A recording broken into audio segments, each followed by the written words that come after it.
Look, you're in at least one of these, don't lie. So over the next few hours, we're going down the K-pop, furry, gacha, and anime icebergs. And yeah, one of these is a fandom you'd defend to death online. Just try to keep it together when we hit yours.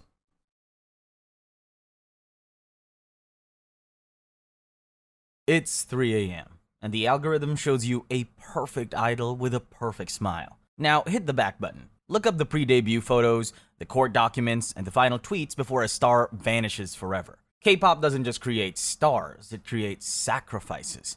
This is the disturbing K-pop iceberg. Let's begin. Tier 1. Hyunjin, plastic surgery. Stray Kids' Hyunjin trended worldwide in 2020.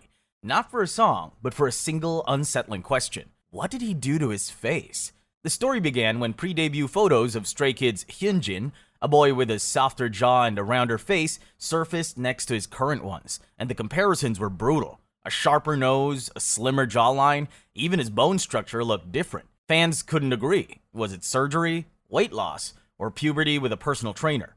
Either way, the before and after threads blew up. Then came the wisdom tooth incident. On July 27th, JYP said Hyunjin had surgery to remove one, but when he showed up, both cheeks were swollen. Weeks later, instead of puffiness, his face looked slimmer than ever. Fans started asking the obvious question: since when does wisdom teeth removal give you a new jawline? Theories were all over. Some swore it was buccal fat removal. Others guessed filler or even a nose tweak. His fans pushed back, reminding everyone that Hyunjin himself said it was just weight loss. But the debates didn't stop. And that's really the point. In K-pop, even a basic dental surgery can turn into a conspiracy about cheekbones. Whether Hyunjin actually did anything almost doesn't matter anymore. What sticks is the idea that idol faces are rarely just natural. They're managed. Tiara bullying scandal. In 2012, Tiara were untouchable. With chart-topping songs everywhere, they were basically the queens of K-pop. Then, in a single week, it all fell apart. A few cryptic tweets. Just vague enough to spark curiosity. Just sharp enough to hint at drama. Members posting about differences in determination, and there's a reason for everything. Fans connected the dots, and all arrows pointed to one person, Hwayoung, the newest member who'd been sitting out a performance with an injury. Within hours, Twitter detectives were pulling up fan cams and screenshots like it was a crime scene. Every frame became evidence. Hwayoung was being bullied, ignored on stage, left behind in dance formations, and even denied help with her shoes.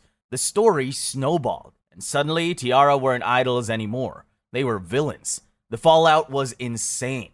Concerts got canceled, sponsors fled. Hwayoung left the group. Every headline just fueled the fire. Whether it was true or not stopped mattering. The damage was irreversible, and Tiara's career never fully bounced back. And it didn't end there. The scandal basically set the template for others. Years later, April's Hyunju came forward about mistreatment, and the backlash erased that group completely too. G-Idol's Soojin denied her school bullying accusations but still got axed.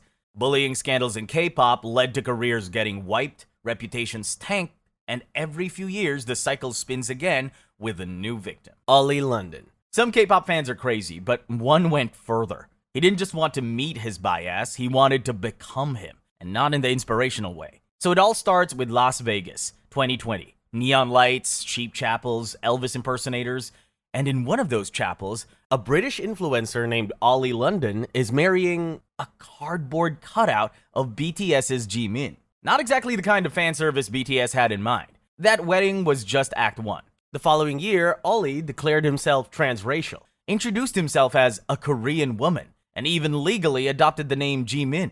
Then came another ceremony, this time with a partner, whom he promised to pay for so they could also undergo surgery to look like Jimin. Commitment, obsession, or just performance art with better lighting. By 2022, the whole saga flipped. Ollie showed up on Tucker Carlson's show, renounced the surgeries, announced a Christian conversion, and pivoted into an anti-woke pundit. From superfan to cardboard groom to political prop, he reinvented himself again. And that's the throwline. It was never about looking like Jimin. It was about staying in the spotlight. TVXQ's 2009 slave contract lawsuit. You'd think being one of K-pop's most successful groups would come with a fair paycheck. You'd be wrong. Because in 2009, TVXQ were at the top of the world, selling out stadiums globally. Their shocking reward? One important sedan, shared among 5 members. K-pop's hottest group reduced to a carpool. This detail perfectly summarized their situation. A devastating slave contract that bound them to SM for a cool 13 years, granting them virtually no autonomy over their insane schedules. The money was equally shocking. Out of 11 billion won a year in company revenue, each member reportedly took home a mere 200 million. Naturally, 3 members, Jaejong, Yoo-chun, and Junsu, decided to sue. The break was inevitable. The case became a public rupture in the industry's facade. The Seoul Central District Court actually sided with the idols, issuing a temporary injunction that effectively paused one of K-pop's biggest groups, and threw a harsh spotlight onto the dark, exploitative secrets of the training system. The lawsuit became a landmark ruling, the first public example of the draconian contracts that still plague the industry. It didn't just break up one of K-pop's greatest acts, it created the blueprint for every slave contract dispute that followed, empowering future generations to fight back. Yuno poisoning by a Sasaeng fan. As TVXQ's Yuno was filming a variety show in 2006, he got really thirsty. A fan nearby noticed and immediately handed him an orange juice bottle. Sweet gesture, right? Wrong. The orange juice wasn't regular juice, and what happened next didn't just traumatize Yuno, but the whole industry. Yuno accepted the drink, a normal, if tiresome part of the job, but the moment he took a sip, he realized the liquid was strangely thick. Well, that was because it wasn't juice. It was an industrial-strength super glue mixture. Yuno was immediately rushed to the hospital to have his stomach pumped to save his life. The girl responsible was caught, and she was quickly identified as a member of an anti-TVXQ club. Here's where the story takes a bizarre turn that only makes sense in K-pop. Yuno refused to press charges. He claimed she was the same age as his sister, but he later explained he felt her deep hatred was possibly hurting her, especially when he smiled and laughed on screen. Only in K-pop can an assassination attempt get brushed off like an awkward fan letter. Even though Yuno said what he said, the trauma from the incident was terrifying and permanent. For years, Yuno wouldn't touch a bottle unless a manager taste tested it first. BTS Suga's DUI case. It was 2014. BTS were scattered. Some in the military, some in solo projects, but always under a microscope. And suddenly, headlines drop. Suga caught drunk driving. Not in a car, not in a van, but on an electric scooter. His reported blood alcohol content was 0.227, nearly 3 times the legal limit. Cue chaos. The first police leaks painted him as reckless, and media outlets like JTBC even ran CCTV footage supposedly showing him swerving around. Problem is, the footage wasn't even him. Weeks later, the Korea Communications Standards Commission slapped JTBC with sanctions for broadcasting a false report. They later released the correct CCTV, backing up Suga and Hybe's original statements. But the real spark came from Hybe's press release. Instead of calling it an e-scooter, they used the term kickboard. And in Korean law, that technical wording can mean the difference between a slap on the wrist and something harsher. To fans online, it looked like corporate spin. Hybe lawyering the problem away. It blew up so badly that Suga had to post a second apology himself, a handwritten letter on Weverse. By late August, the case moved to prosecution. No arrest, no detention, just questioning. The military quickly confirmed there'd be no extra penalties, since he was off duty at the time. And by September, prosecutors issued a summary indictment. No trial, no jail time, just a fine, and case closed.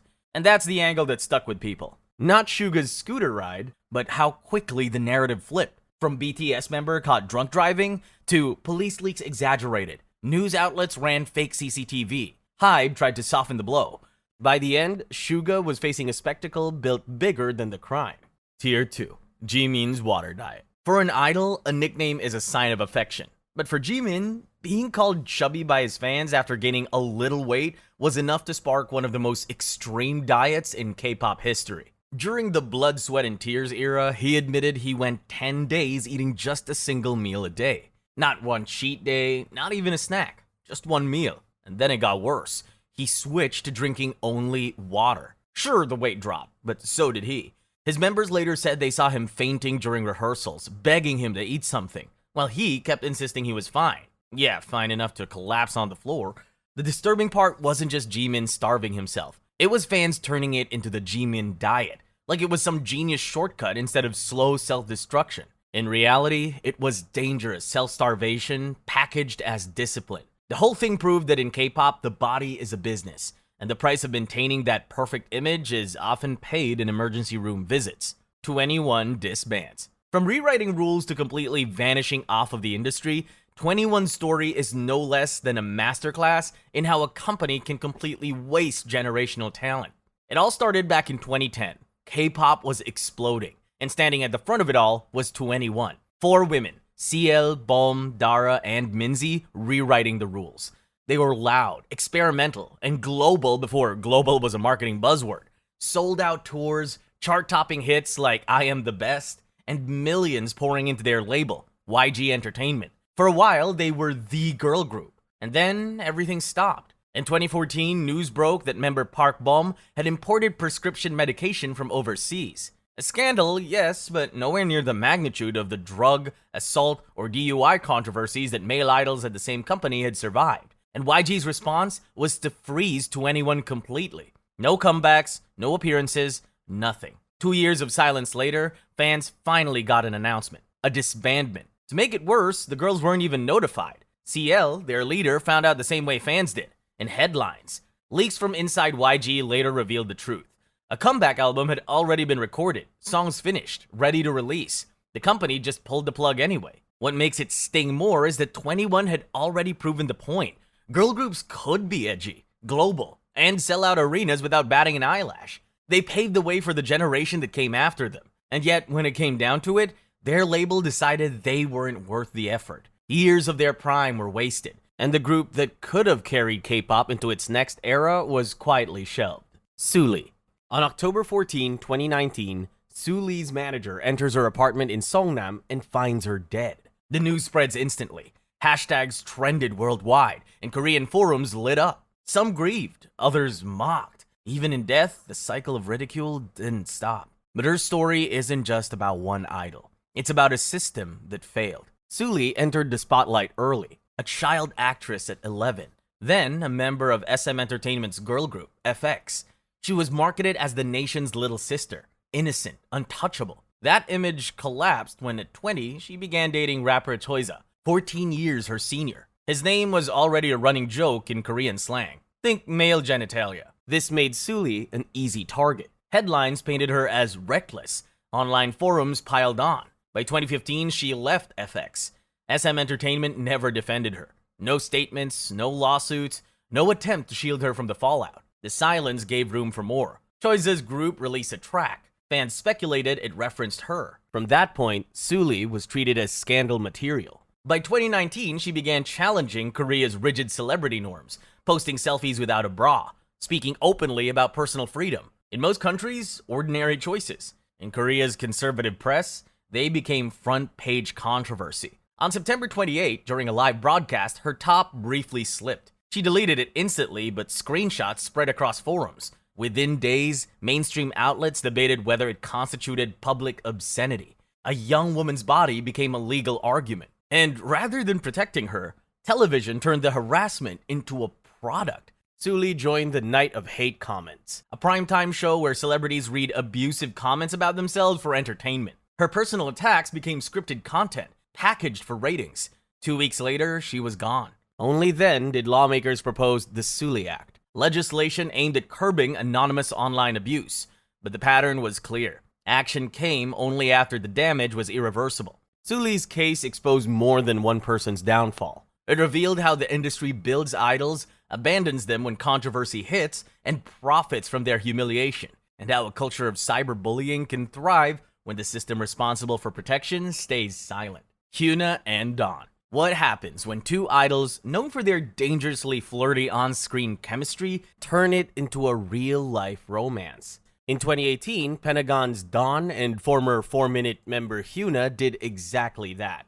The two had been working together in the subunit Triple H, and when their dating rumors were confirmed, the Korean fandom went into a full-blown meltdown. They felt personally betrayed that the sexy concept was in fact a real-life romance. Fans demanded Dawn be kicked out of Pentagon, because nothing says we love our artists like punishing the guy who co-wrote the group's breakout hit, Shine. Cube's response was a masterclass in PR disaster. They quietly pulled Dawn from promotions. Translation, you messed up our perfectly controlled narrative. Soon after, both he and Hyuna were unceremoniously kicked out of the company entirely. This was shocking because Hyuna had been with Cube for nearly a decade, surviving 4 minutes disbandment and carrying the company on her back.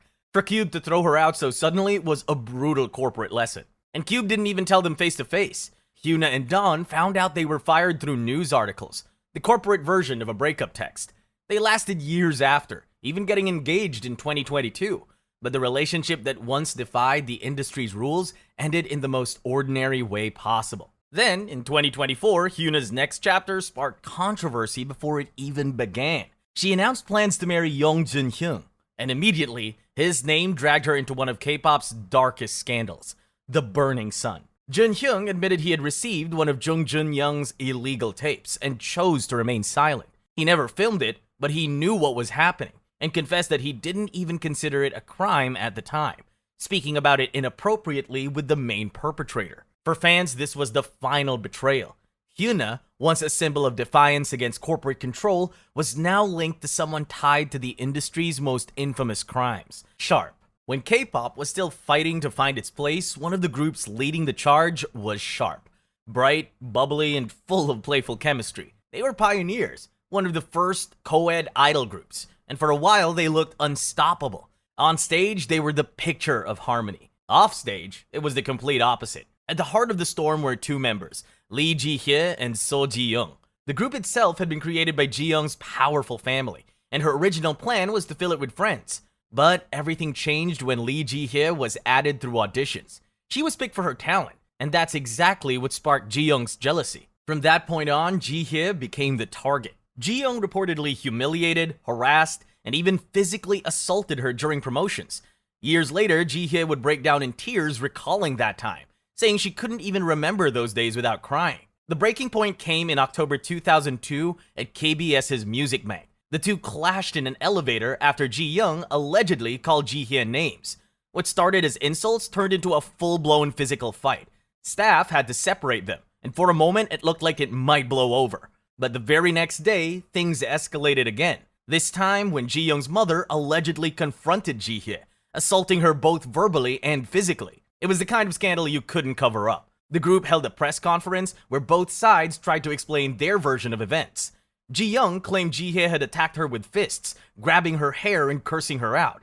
She even insisted the manager could back up her story. But when the manager was questioned, he flat out contradicted her, saying another witness heard Ji-young insulting Ji-hye first. Right there in front of cameras, Ji-young's credibility collapsed. She stormed out of the conference, leaving the group's image in ruins. Public opinion turned overnight. By the end of the year 2002, Sharp had no choice but to disband. Ji-hye went on to build her own career. Her solo single Love Me became such a massive hit, she literally worked herself into the hospital. When Ji-hye collapsed from overwork and landed in the hospital, Ji-young visited with white chrysanthemums, flowers traditionally used for funerals. Subtle. Even fans saw it as one last act of spite. For more than a decade, the former members stayed apart. It wasn't until 2013 that they finally reunited privately. According to Jang Suk-hyung, they sat in silence for an hour before anyone could even speak. But even that wasn't the end of the story. Years later, Ji-hye took the boldest step yet.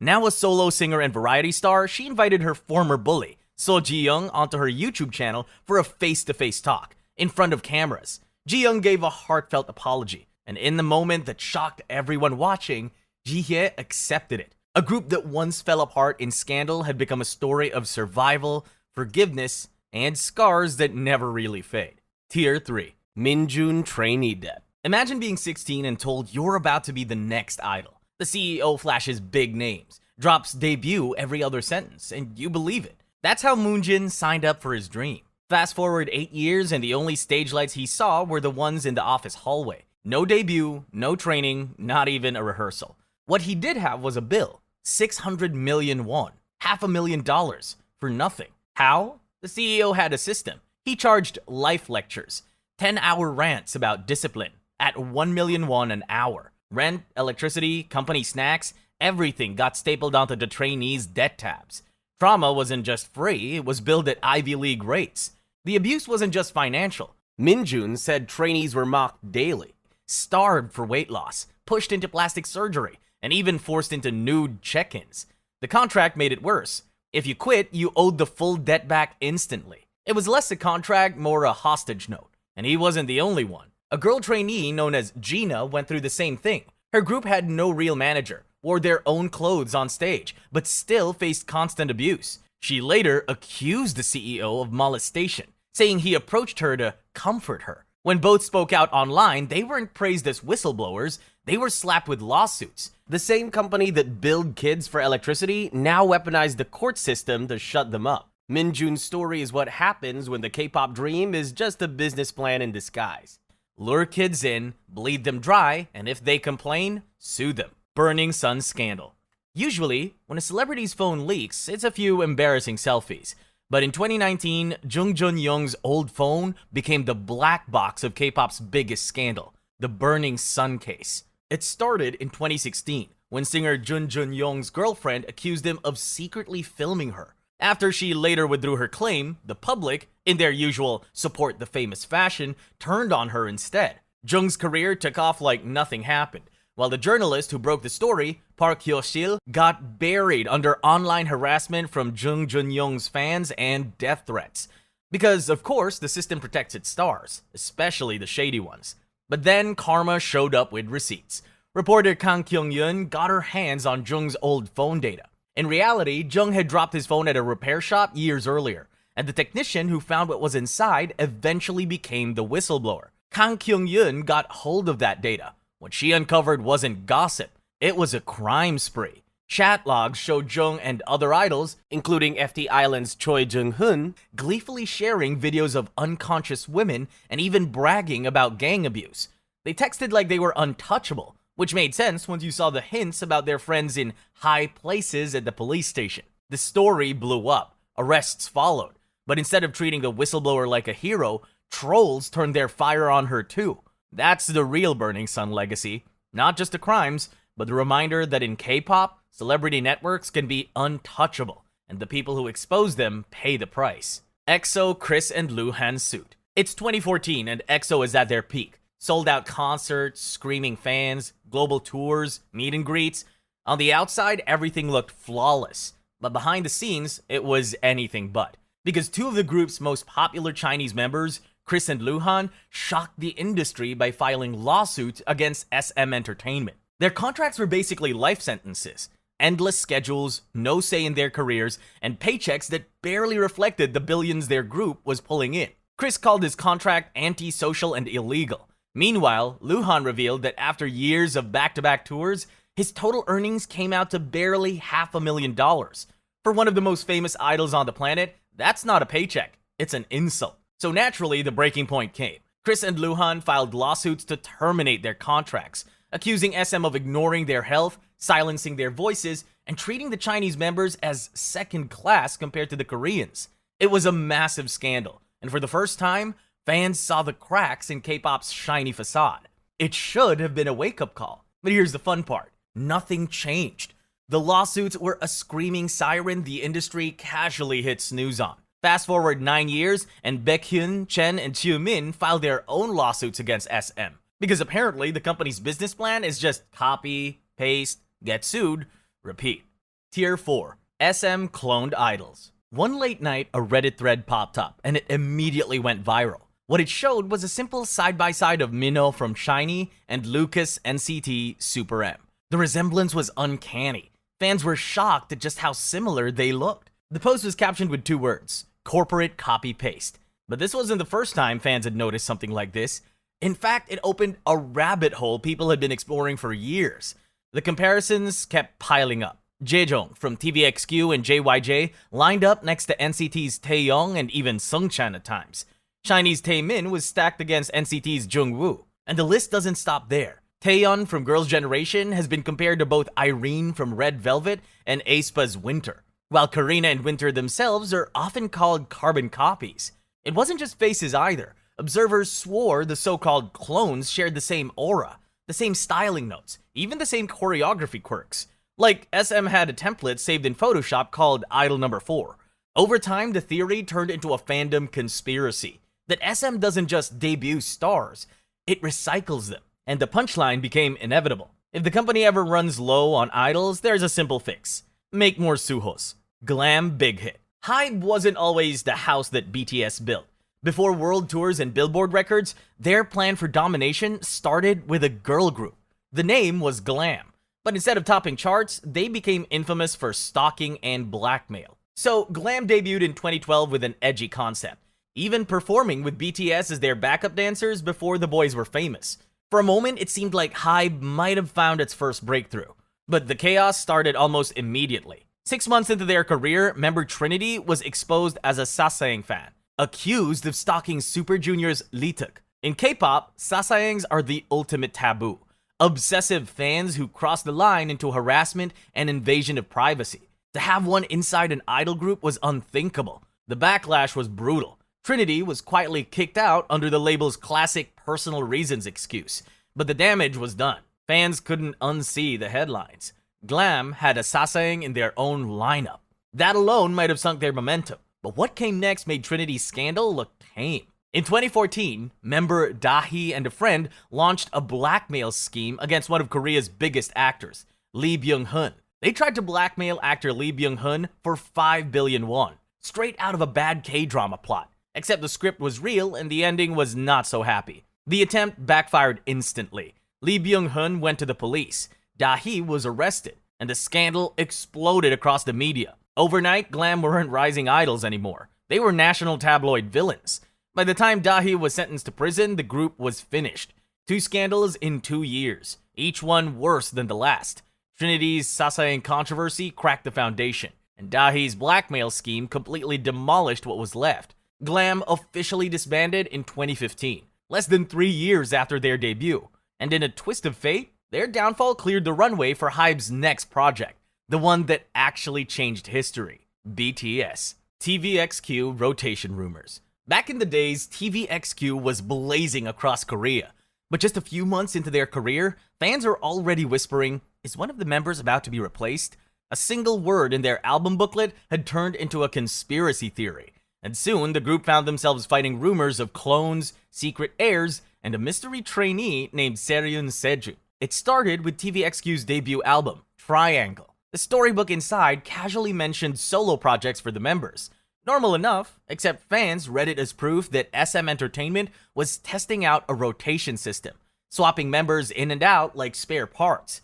And then came the name, Sejun. Depending on who you asked, he was Chinese, the son of Lee Soo-man, or even a body double for Jaejong. The wilder theories claimed he was a clone or that Jaejong had secretly fallen into a coma. Things really spiraled on November 21, 2004.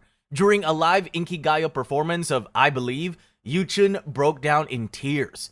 Fans instantly decided it was evidence. To them, this was the rotation scandal playing out in real time. The frenzy got so bad, TVXQ had to hold a press conference.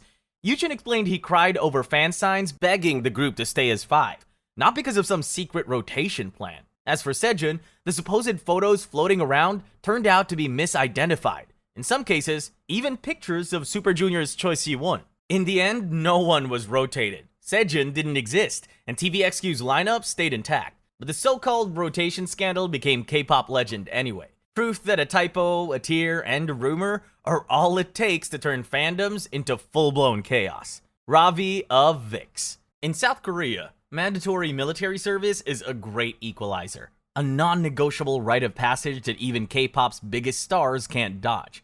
Unless, of course, you're Ravi of VIX, who reportedly decided the only way to beat the system was try and buy his way out of it. Ravi, a rapper, producer, and founder of his own label, Groovell 1N, reportedly did not want his high-flying career slowed down by active duty. Instead, he sought a softer option, public service. But in December 2022, authorities uncovered evidence that he had reached out to a military service broker known for cooking up fake medical documents. This particular brand of service evasion, which often involved a convenient last-minute epilepsy diagnosis, was reportedly sold for tens of millions of won. When the investigation began, the smoking gun was found on the broker's phone, Ravi's health records connecting him directly to the scheme. The news exploded, not just because a celebrity was involved, but because Ravi's case hinted at a larger, sophisticated, underground network catering to wealthy athletes and stars looking to sidestep their national duty. By April 2023, the legal fallout had caught up to him. Ravi apologized, framing his actions as a desperate attempt to avoid further complications with his military duties after COVID-19 had delayed his schedule. He immediately left VIX, and in August 2023 was convicted of violating the Military Service Act and sentenced to a year of probation. The attempted finesse failed, costing him his spot in his group and staining his reputation. The law, it turned out, didn't care about his schedule. It only cared that he tried to cheat. Yeah, that happened. Tier 5. Moaning sounds in Jimin's V-Live. It was just another chill night in 2021 when Taehyung hopped on V-Live, until it turned into the K-pop version of a found-footage horror film. About 14 minutes in, fans swore they heard a woman moan hajima, meaning don't, followed by a random male voice. Because nothing says relaxing livestream like background noises straight out of a scandal generator. To make it worse, Taehyung's face did the thing every guilty person's face does in dramas. Sudden side-eye, frozen smile, then panic mode. Then came another whisper, stop it. And that's when Taehyung panicked and rage quit the livestream with the weakest excuse ever. Forgot my room key. Naturally, the theories flew. Some fans decided he'd walked in on Jimin's very private side quest, while others said it was just sketchy hotel background noise. Because, Osaka hotels are apparently haunted by ghosts with terrible timing. In the end, there was no proof of anything, but it did confirm one eternal truth. In K-pop, it doesn't matter if it's a whisper, a cough, or a hotel ghost. Fans will turn a 2-second audio glitch into a full-blown FBI investigation. Kyungyun. When Netflix drops a cult documentary, you usually expect pastors, brainwashing, and maybe some shady bank accounts. What you don't expect is for it to collide headfirst with K-pop idols. But in 2023, that's exactly what happened, when, in the name of God, a holy betrayal exposed the JMS cult. Suddenly, DKZ's Kyungyun was dragged into the spotlight. The scandal centered on his family's cafe, which was allegedly a JMS cult front. His company swore up and down that the family had no clue, because, cult recruitment brochures never exactly say, now serving iced lattes and eternal damnation. Kyungyun eventually admitted he'd been in the JMS singing club, basically choir practice but with extra brainwashing. He said the Netflix doc opened his eyes, so he cut all ties. Fair enough, but netizens weren't buying it. The backlash was intense. Kyungyun developed anxiety and social withdrawal, struggling with pressure and scrutiny online. By April, he stepped back, and by August, he officially left DKZ, apologizing in a heartfelt letter that basically boiled down to, sorry, my family cafe was an accidental cult Starbucks. My bad. Even though he hadn't actually harmed anyone, the association alone tanked his career. In K-pop, you don't need to commit a crime. Just being in the wrong circle can end you. Period blood letter. Back in late 2009, 2PM's Ok Taekyeon was probably expecting glitter pens and heart stickers in his fan mail. Instead, he opened an envelope that looked like a biology midterm gone wrong. The letter, titled to Taekyeon, Who Cannot Live Without Me, wasn't written in ink. It was written in menstrual blood. The shock was instant. Headlines screamed, fans gagged, and an unspoken challenge surfaced. How far is too far? Apparently, the answer was further. Barely a month later, M Black's Lee Jun received his own bloody note, but this fan upgraded the horror. She included a photo of her self-inflicted wrist cuts, begging him not to forget her. The message was clear. Extreme devotion equals instant attention. Soon, Super Junior members reported similar gifts. It wasn't one fan losing it. It was proof the K-pop system had accidentally created a feedback loop where the more disturbing your stunt, the more viral your devotion became. Love letters turned into horror props, and idols learned that sometimes fan engagement means wishing your mailman carried holy water. Lee's underage naked pic scandal. In 2013, the internet lit up with a shocking leak. Nude photos of rising K-pop star Lee. Fans, media, and netizens were stunned. But the story behind how those photos existed was even worse. It all started way back when Lee was in college in the US.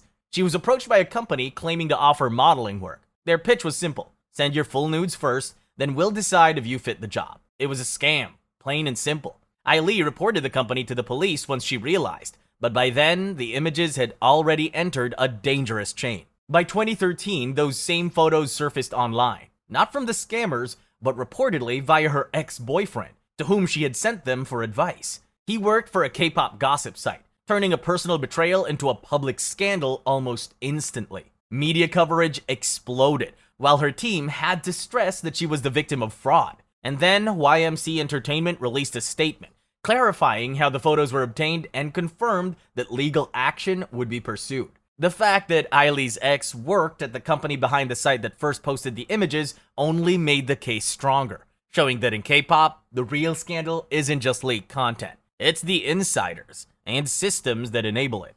Tier 6. Lucente. If you don't remember the boy group Lucente, don't feel bad. Forgetting them seems to be the official company policy. Their debut was a spark of brilliance, and their disappearance was straight out of a K-pop creepypasta. Back in 2018, Lucente arrived with 7 members and actual momentum. They earned Rookies of the Year after blowing up in India. Their debut album was praised for finally feeling fresh, and they were even gearing up for a European tour. For about 5 minutes, they were being whispered about as the next big thing. Then, vanish. Their music videos disappeared from YouTube. The European tour evaporated. Official activities froze. Rumor had it the group got punished for not doing their required 2 comebacks first, like idols were being graded on homework assignments. The members scattered in different directions. Yusung enlisted in the military. Kogun and Parkha joined Japan's G-Egg and debuted in a new group, while others like Zihu went off to quietly chase solo projects.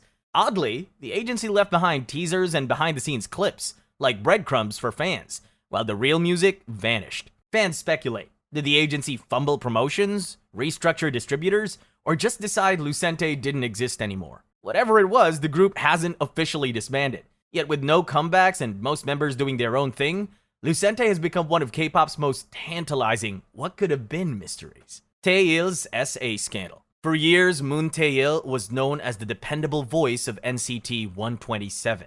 The main vocalist, the steady one. The guy's fans trusted to hit the high notes while the group sold the ultimate K-pop fantasy. But in August 2024, that image collapsed. Taeil, along with 2 other men, was accused of sexually assaulting a heavily intoxicated Chinese tourist they had met at a bar in Itaewon. The woman was taken to an acquaintance's home, and when the case went public, all 3 men eventually pleaded guilty under Korea's law that classifies assault when the victim is unconscious and multiple perpetrators are involved. By the time it hit the headlines, Taeil had already quietly left NCT. SM Entertainment later confirmed both his departure and his contract termination. The trial moved quickly. In 2025, the Seoul Central District Court sentenced him to 3.5 years in prison.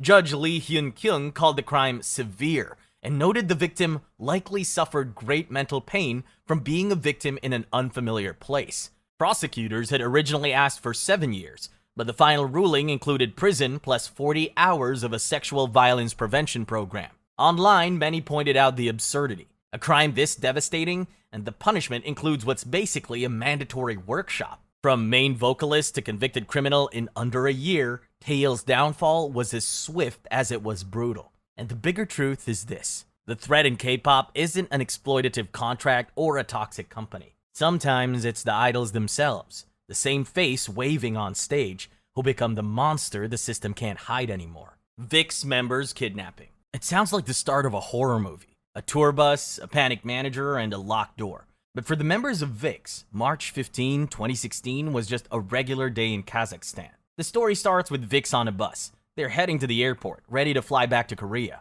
The bus comes to a stop, right in front of the airport entrance. As VIX's manager steps off the bus, the door quickly shuts behind him, and the bus speeds off with VIX still inside it. VIX, who are pretty terrified at first, are told by the bus driver not to worry. The driver explained that there was some trouble with the airport's entrance, so he'd take the boys to an airport lounge instead. Trusting him, some of the members even started dozing off, unaware that their manager was still chasing the bus, screaming at the driver to stop. At the lounge, tension didn't ease. The bodyguards outside refused to let the managers in, even when the members said it was okay. Finally, the doors opened. In walked a high school girl. The twist? It wasn't terrorists or traffickers. It was the president's daughter, who staged the whole thing just to get a private photo op with her favorite boy band. Gina's prostitution scandal. Gina had the perfect K-pop career.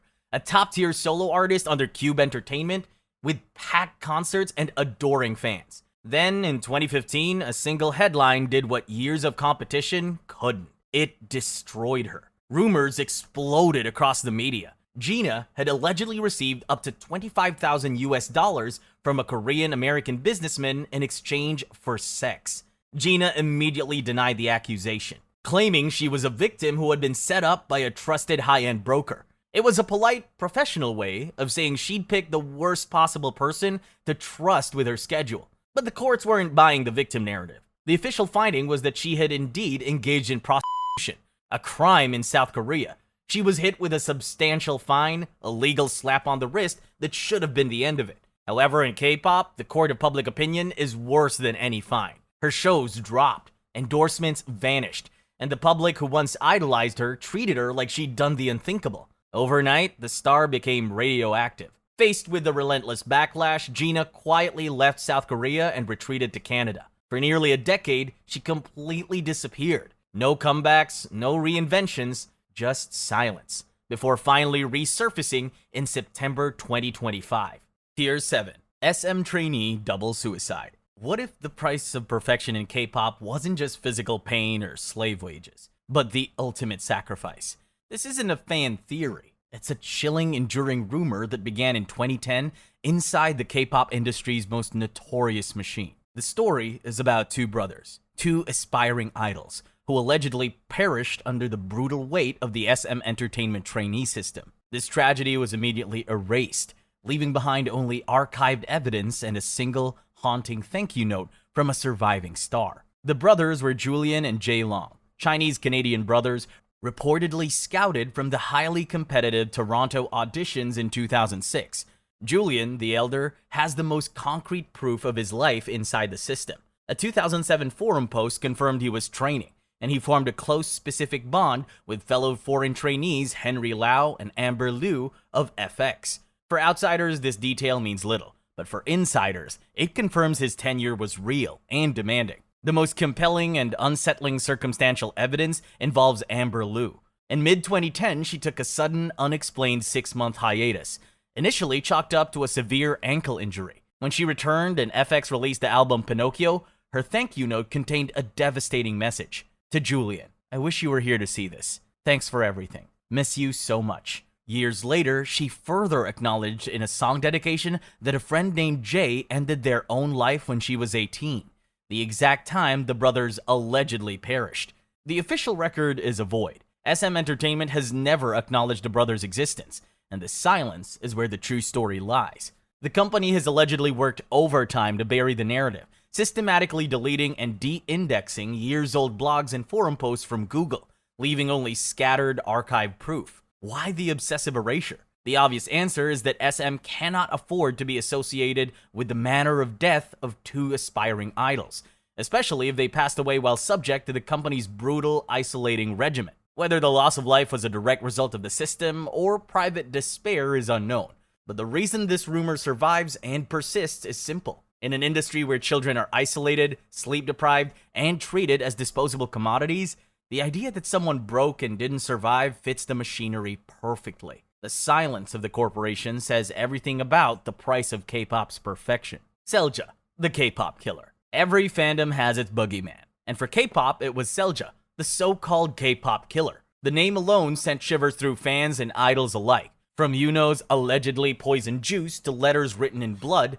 every strange incident got pinned on her. Even routine death threats? Yep, supposedly Selja. For years, just seeing someone with a water bottle could trigger side-eye paranoia worthy of a thriller. Fans, of course, did what they do best. They investigated. They traced blogs, pieced together cryptic posts, and followed digital breadcrumbs that seemed to point to a master villain lurking behind every gossip thread. The more they dug, the more absurd it got. Selja was a phantom, capable of anything. And then the truth emerged. Or at least, what passed for the truth. Eventually, the so-called mastermind turned out to be a teenager. Or at least, that's what she claimed. No proof, no arrests. Just the bizarre possibility that K-pop's most feared villain was really just a bored kid with Wi-Fi. Yet the legend never died. Whether she really did anything or not, Selja became folklore. Fans whispered the name. Idols remembered the fear. Some details were absurd, some plausible, but all of it stuck. In K-pop, sometimes the scariest monster aren't backstage or in contracts.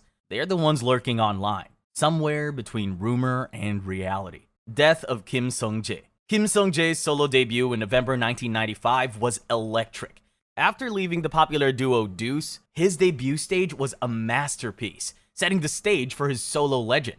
But the very next morning, the fairy tale shattered when headlines splashed Kim Sung-jae was dead in his Seoul hotel room. The death immediately became suspicious. His body showed suspicious needle marks, and the autopsy revealed a bizarre detail. His system contained a potent veterinary tranquilizer, zolazepam. The toxicology report was clear. A lethal dose of the animal anesthetic had been injected into his arm. Suspicion immediately fell on his longtime girlfriend, Miss Kim. The prosecution argued she administered the injection in a jealous rage.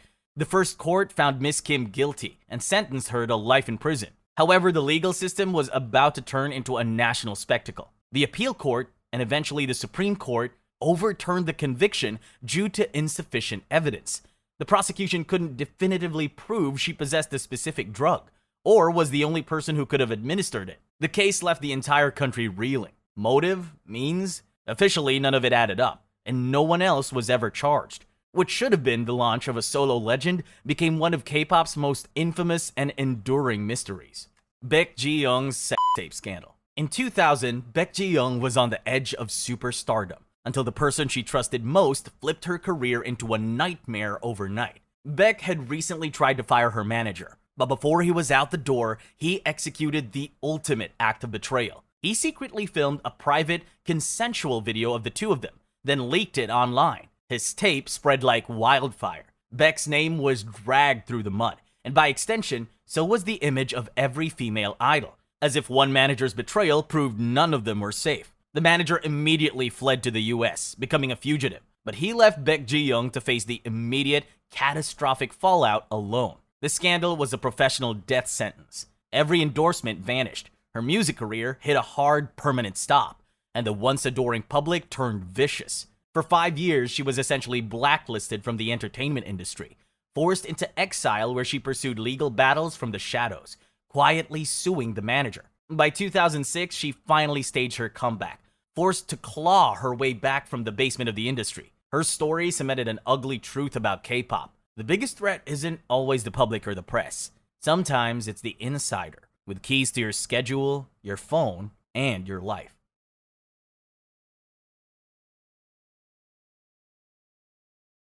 You know Furry fandom for its creativity and strong bonds, but then you learn some members are accused of grotesque acts with animals. Others are linked to kidnapping, grooming, and even murder. Welcome to the disturbing Furry Iceberg.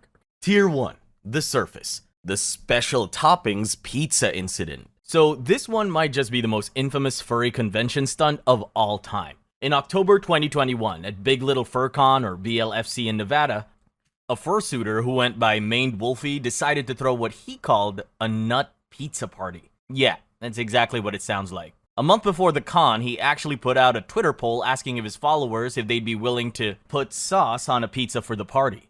Nearly 600 people voted, and almost 70% said yes. So when BLFC weekend rolled around, he ordered 6 Papa John's pizzas, set up a room, and invited guys to, well, contribute. By 10:30 p.m., photos and tweets started spreading online. One of them bragged, "We're officially on 10, well, contributors." Minutes later, the number was up to 19.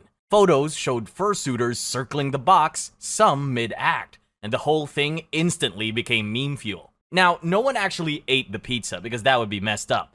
Instead, Maned Wolfie admitted it was dumped in a public hotel hallway. Attendees took photos of the soggy box sitting there for hours before it was finally thrown away. By the next morning, the incident had blown up online. Furries, non-furries, even people who'd never been near the fandom were disgusted. One reply summed it up perfectly. Fun fact, minors can work as cleaning staff at hotels, and the idea that an underage staff member might have been the one forced to clean it up is what made this stunt feel way over the line. Despite all that, there was never any official statement from the BLFC staff or the hotel. No police report, no charges, and no bans. The pizza was trashed and nobody was physically harmed. But the risk that some kid could have been the one to deal with it is why this moment stuck as one of the most reckless and notorious stunts in furry convention history. Wolfie Blackheart. In January 2010, there was a photo in 4chan that instantly blew up into one of the strangest, most disturbing internet controversies of the decade. It showed someone holding a severed dog's head against a rainbow backdrop. Within hours, anonymous users traced the image back to a teenager in San Antonio who called herself Wolfie Blackheart. Wolfie's real name is Sarah Rodriguez, and she wasn't just another edgy teen. She ran a group called the Crimson Blood Wolf Pack, a circle of kids who believed they were wolves, wore tails and collars, and howled in the woods together. For Wolfie, that identity went deep. She claimed her wolf side came out after a childhood car accident, and even said her Tourette's made her yip like one. Her house was covered in wolf posters, skulls, knives, even the preserved head of her dead chihuahua. She said it was her way of honoring animals through preservation, but to the internet, it came off as something twisted and dangerous. When the dog head photo went viral, people accused her of killing a neighbor's missing Chow Mix dog. Wolfie insisted the animal was roadkill, brought to her by a friend. She admitted she used a pocket knife to decapitate it in her kitchen, boiled the head to clean the skull, and left it outside for the remains to rot. She even explained the technique in detail, like she was giving a how-to. The San Antonio police searched her house, found knives and skulls, but forensic tests confirmed the dog was dead before she touched it. In Texas, that meant no crime. But legality didn't matter online. News stations surfed the controversy and racked up millions of views. Her supporters posted YouTube defenses calling her misunderstood, while critics called her a budding serial killer. Her MySpace and Fur Affinity accounts vanished, and she was flooded with threats, prank calls, and harassment. The fallout hit hard. The Crimson Blood Wolfpack scattered, and the group never really recovered. 2 younger members tragically died by suicide not long after, though it wasn't proven those deaths were directly tied to the controversy. Around the same time, Wolfie's house burned down, adding even more chaos to her life. After that, she disappeared from public view. There's rumors about her death, but nothing's ever been confirmed. So now you're thinking Wolfie's case is disturbing, right? At least she claimed she was only dealing with animals that were already dead. Later tiers get into people who used live ones. Just wait until tier 4. Confederate fursuit. If Wolfie Blackheart got attention for shock and death, Magnus Deridian was infamous for provocations that got him booted from cons. His real name was Robert Suchkowski, and by the mid-2010s, he'd built a reputation as one of the fandom's most annoying trolls. Back in 2015, he showed up at Midwest Fur Fest in a wolf fursuit plastered with a Confederate battle flag. He claimed it was about Southern pride or pro-Trump politics, but inside a community that leans heavily progressive, it was like tossing gasoline on a fire. Securities immediately stopped him, worried someone might literally swing on him, and banned him for his own safety. But that didn't keep him away. 2 years later, at Midwest Fur Fest again, he went even further. He wore a spiked German helmet, marched through the lobby shouting Nazi slogans, and threw slurs at the crowd. When staff tried to stop him, he shoved one, ran outside, and hid in the bushes. Police arrested him for trespassing and assault after he was forced to strip off the suit. The reaction from furries were pure disgust.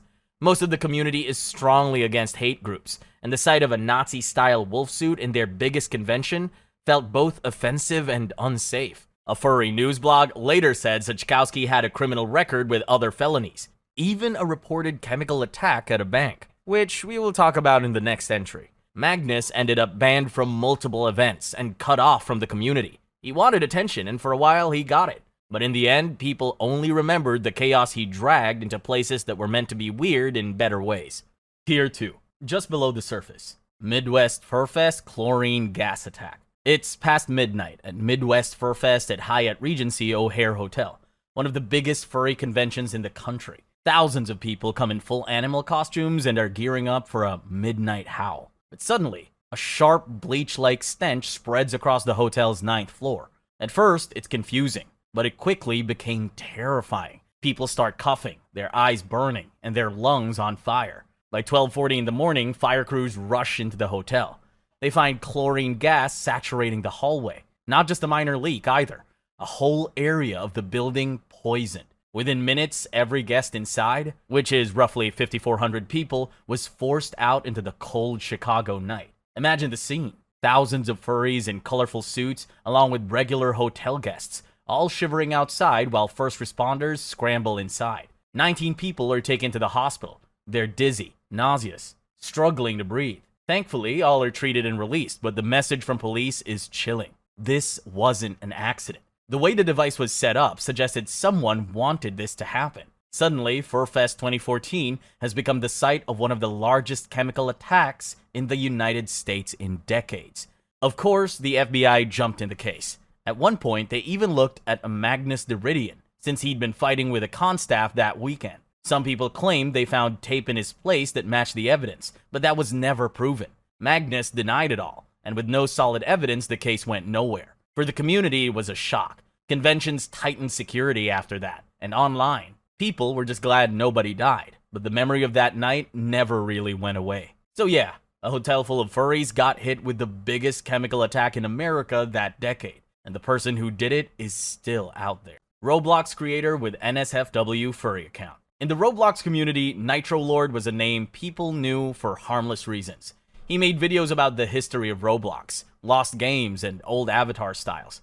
By 2024, he had more than 150,000 subscribers and millions of views. To his mostly young audience, he looked like a safe bet. But behind that channel, he had another, more adult personality. On Twitter, he's using the name @LoreBunny. This account shared adult furry art, even fetish stuff like diapers and sexual puppy drawings. The problem was, his Roblox account and those adult accounts weren't kept separate. One of them linked straight back to his Roblox profile, so kids who followed him could find it without even trying. And since a huge part of Roblox players are under 13, yeah, people weren't okay with that. Things blew up in early 2025. Big Roblox YouTubers like Ruben Sim, Green Lego Cats 123, and Schlepp made videos showing screenshots that tied his Roblox and furry accounts together. They called him out for putting adult content in reach of kids.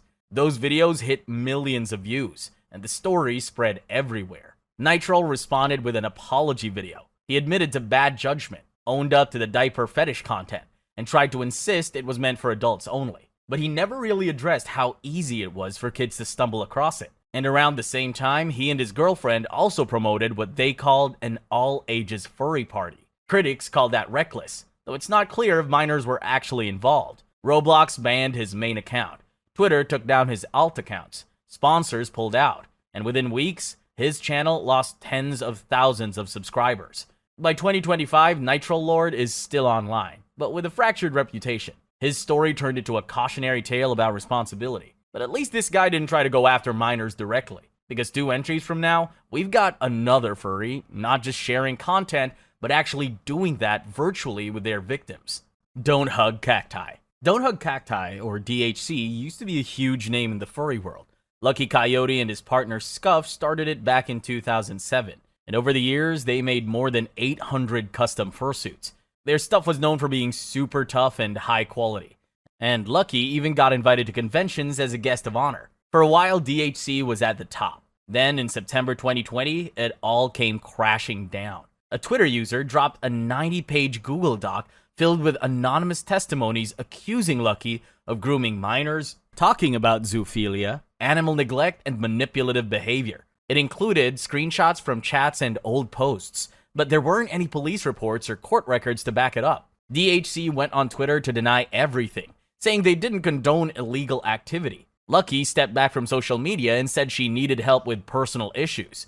A few days later, the company said they'd be taking legal action, which a lot of people saw as trying to shut victims up. That made the backlash even bigger. Lucky later called it a smear campaign and went on podcasts to deny it, but critics pointed out contradictions and said Scuff was running the conversation. Meanwhile, the person who posted a document got slapped with a cease and desist letter, but raised enough money for legal help in a single day. The fandom split down in the middle. Some said there was way too much testimony for it all to be fake. Others said anonymous claims without proof can destroy someone unfairly. By 2025, Don't Hug Cacti is still around, but their reputation is wrecked. Even owning one of their suits turned into an argument. Hypnotist Sappho. This one starts with a YouTuber who called herself Hypnotist Sappho. Her whole thing was this weird, kinda specific niche.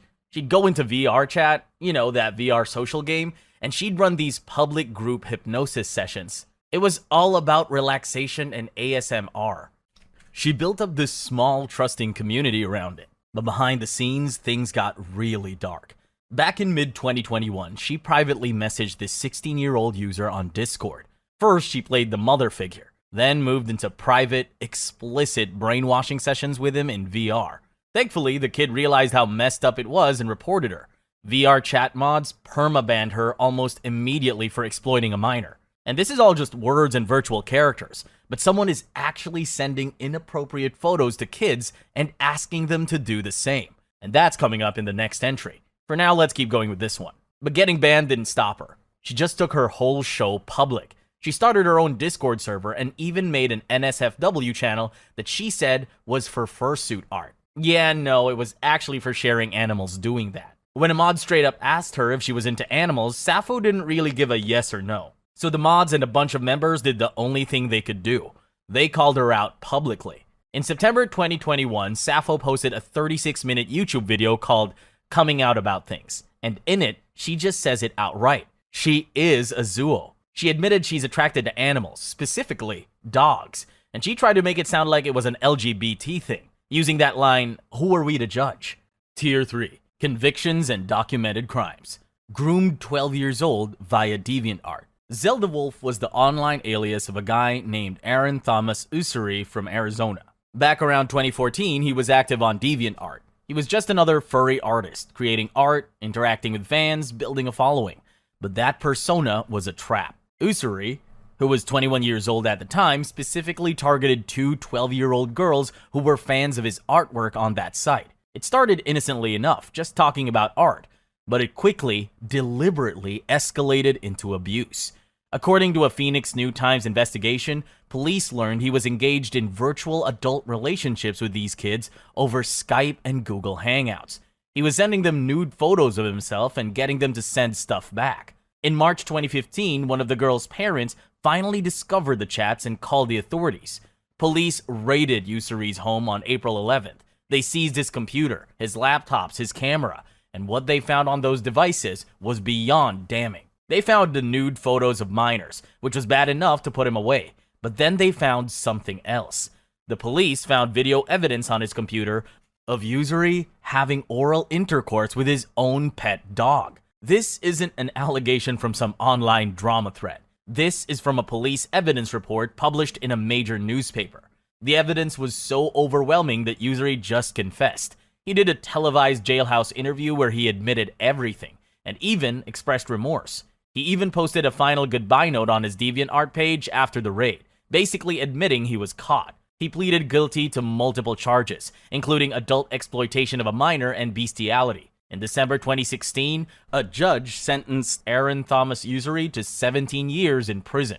Growly. This one is a masterclass in how a predator can hide in plain sight for years, using the community itself as a shield. This is Growly. His real name is Daniel Mizuho Yamas. He's been in the fandom since 1999, a known face at huge cons like Further Confusion and Anthrocon.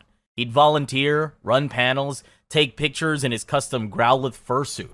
He built this whole friendly, approachable persona, but that persona was a carefully constructed lie. Because in 2001, when Daniel was 25, he and his 30-year-old boyfriend, Troy Gade, met a 14-year-old boy online. Yamas sent the kid a lewd pic, and they met him at a Victorville hotel, where the boy said Gade assaulted him, and they took photos.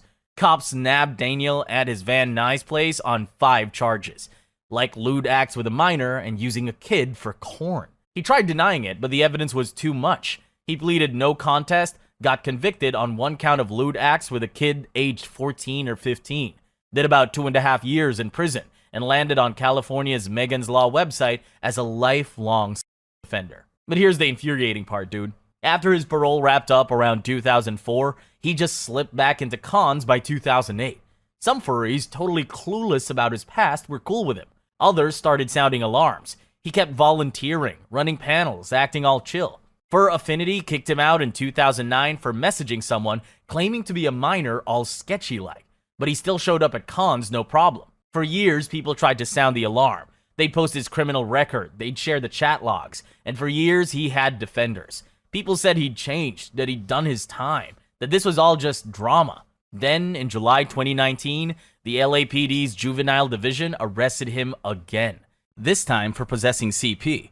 Cops found nasty stuff on his devices. He took a plea deal, got 158 days time served and 3 years probation in November 2019. This one's a gut punch about how a community that's all about being open and forgiving can get totally played by someone who kept raising red flags. Being inclusive is great, but sometimes you gotta know who to keep out. Wingless Forest Dragon. This one isn't about hidden desires or secret online chats. This is a straight-up kidnapping. A cross-country crime that started in a furry gallery and ended with an Amber Alert. This is the story of Zachary Jones, also known as Kilo or Wingless Forest Dragon, and a 16-year-old girl named Kira Inman. Kira, who went by Ayana Wolf online, was from Spokane, Washington. She was developmentally delayed with a mental capacity closer to an 11-year-old. She found community in the furry fandom on Fur Affinity, a place where she probably felt accepted. But that's also where she met Zachary Jones, a 28-year-old man from Virginia. They started talking in early 2016 and slowly developed a relationship. Kira's grandmother would later find diary entries that showed the terrifying truth. Jones had been coaching her for weeks. He told her exactly what to pack, right down to her most precious belongings, her blanket and her stuffed dog. She even wrote that no one should look for her and that she isn't coming back. On May 1st, 2016, she told her grandma she was going for a walk. She never came back. Her family tracked her phone for 10 minutes before it was shut off, already miles away. The Spokane police issued an Amber Alert immediately. They knew this wasn't a typical runaway. They named Jones as the suspect, driving a blue 1997 Acura with Virginia plates.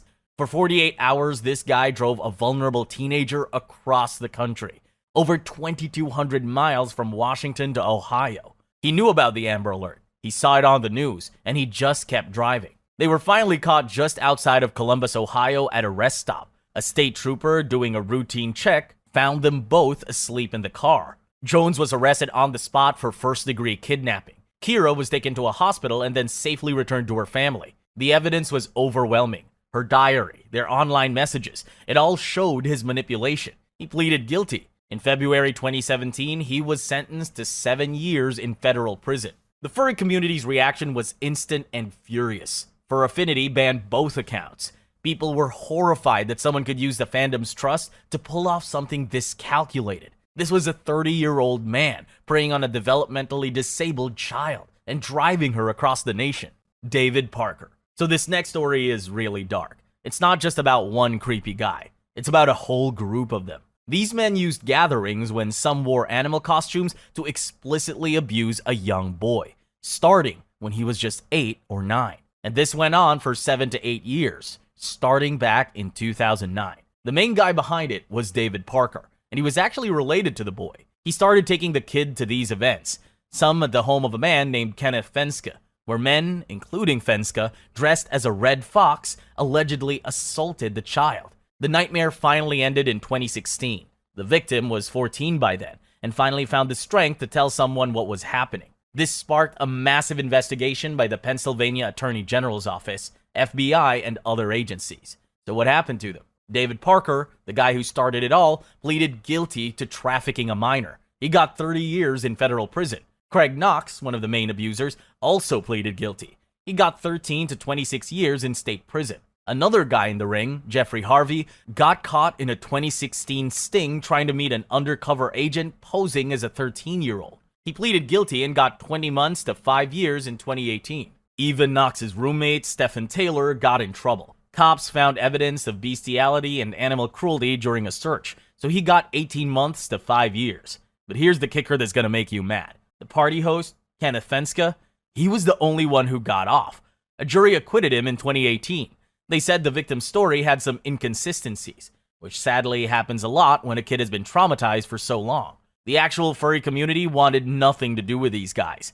They were very clear that these weren't furry events. They were abuse parties that just used costumes as a disguise. Cord Kitty. Alright, this entry is different from the other entries. It's a case built entirely on allegations, on divorce court claims, and on community gossip that never quite made it to a police report. This is the story of Cord Kitty. His real name was Gabriel Sickle, and he was known as a furry entertainer, a songwriter, a guy who danced at cons. But around 2021, these absolutely horrific stories started bubbling up from private forums and from his own divorce proceedings. The allegations are a laundry list of some of the worst things you can imagine. People at cons knew him first for his notoriously bad hygiene, saying his fursuit reeked so badly that people would just avoid him. But that was the least of it. His ex-wife, during a bitter custody battle, made some stomach-turning claims.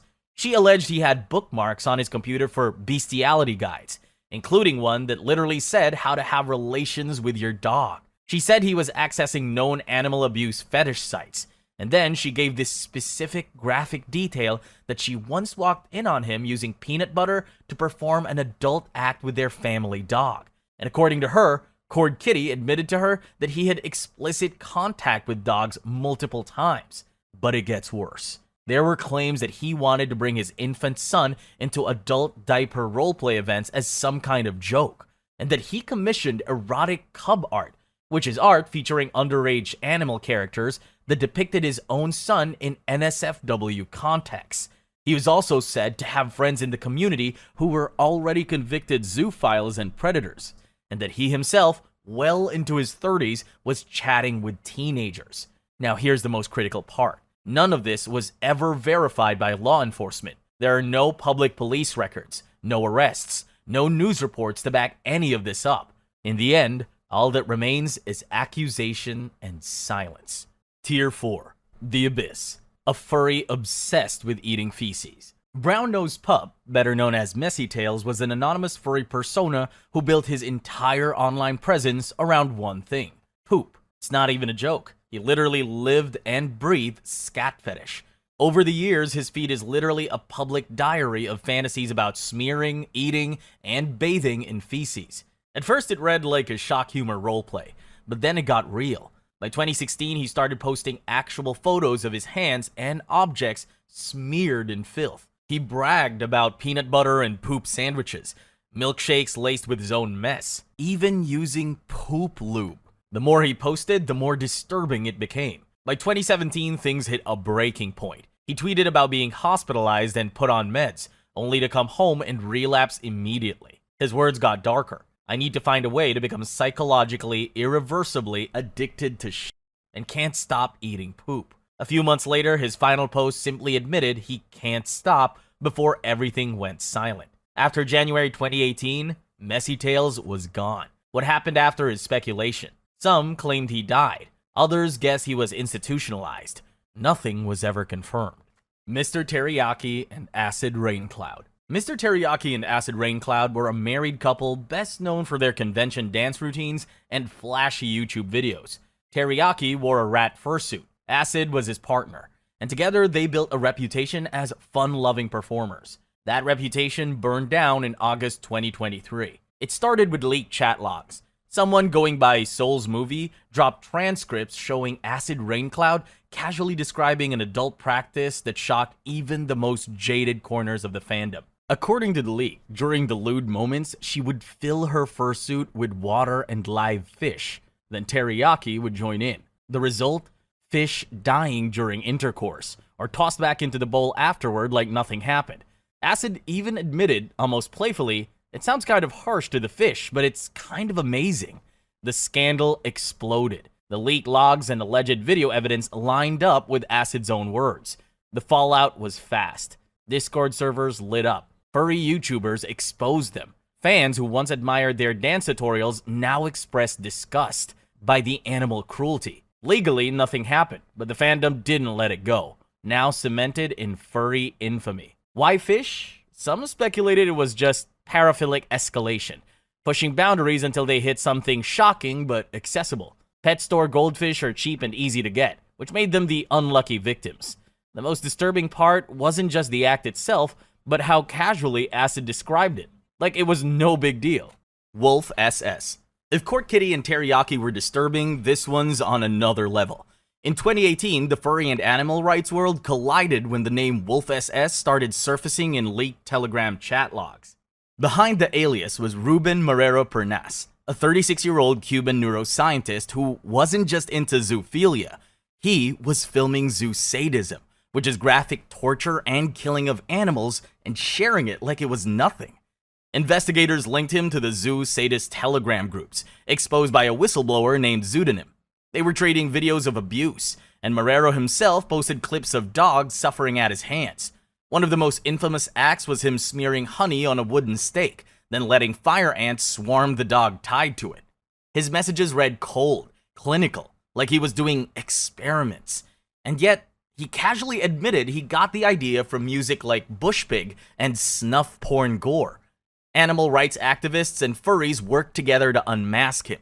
A simple photo at Havana's famous Capella ice cream parlor matched images on his Beast Forum profile, and when police searched his grandparents' property, they found the corpses of 6 dogs. 2 others, a German Shepherd and Rottweiler, were still alive. The 2 dogs were rescued and rehomed by Cuba's leading animal welfare group, CEDA. You'd think that would be enough to lock him away, but here's the horrifying twist. In 2018, Cuba had no animal cruelty laws. Marrero was briefly detained. It's not clear, but the suspicion is that it's pornography. Shortly after that, he was released. He lost his neuroscience job, sure, but by January 2019, he was already trying to adopt more dogs. The public outcry was massive. Over 400 Cubans marched in Havana on April 7, 2019, demanding animal protection laws. It became Cuba's first independent protest of its kind, and eventually led to a new welfare legislation in 2021.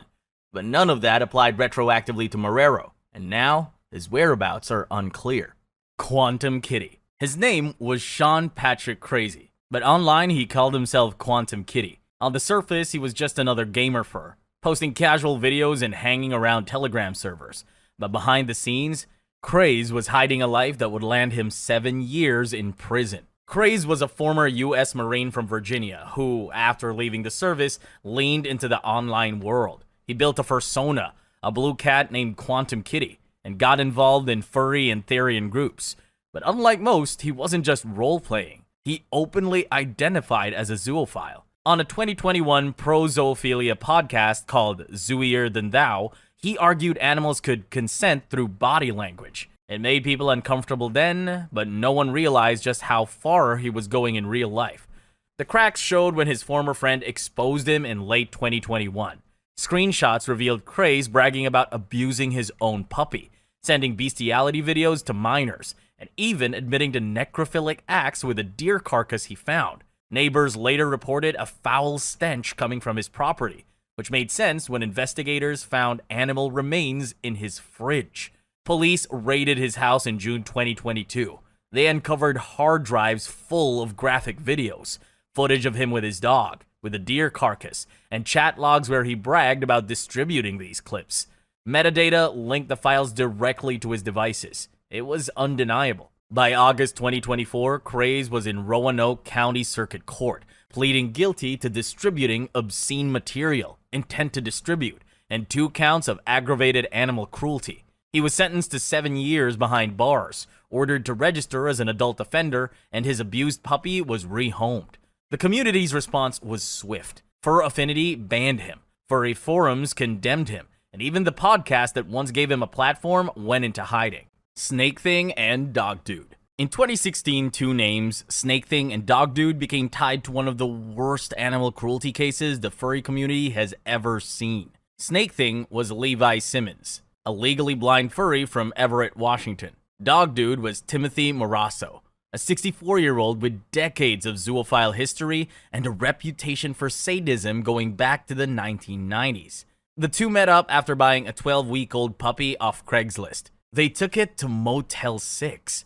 At first, it just looked like another shady meetup, but what happened inside that room was far worse. The puppy was tortured, explicitly abused, and filmed. Simmons later bragged about it in private zoosadist Telegram chats, uploading the footage for others to see. Chat logs showed Morasso coaching him through it, even referencing his own past acts, including a Labrador named Chunky he'd tormented years earlier. Court documents would later describe the video as grotesque and depraved. The puppy didn't survive. For 2 years, the crime stayed hidden. Then, in 2018, whistleblower Pseudonym linked the zoosadist Telegram groups. Activists traced the footage back to Simmons, and police raided his home. On his phone and computer, they found more zoosadist material. By January 2019, Simmons pled guilty to animal cruelty. He was sentenced to 18 months in prison, probation, and banned from owning pets. His disability earned him some sympathy, but most agreed he chose to be complicit. Morasso managed to escape. In 2019, he emailed someone claiming he was under investigation and looking for help. but he kept posting under zoophile accounts for months after. In the end, he's never been convicted. The case horrified the furry community and put a spotlight on how zoosadist groups were spreading on apps like Telegram, a reminder of how easily predators exploit gaps in the system. Tier 5. The Deep Freeze. Kero the Wolf. In 2018, the furry fandom faced what many call its darkest moment. The name at the center of it, Kero the Wolf, or his real name, Joshua Hoffman. He was a YouTuber with a big following. Someone who'd even appeared in Shane Dawson's documentary series, explaining furry life to a mainstream audience. For years, he presented himself as proof that the fandom was wholesome and harmless. Then came the leaks. In September 2018, a massive dump of private Telegram chat logs hit the internet. They showed a secret ring of users swapping stories and files about raping, torturing, and even killing animals. Some of the messages described filming the acts, and in those chats, Kero's name kept popping up.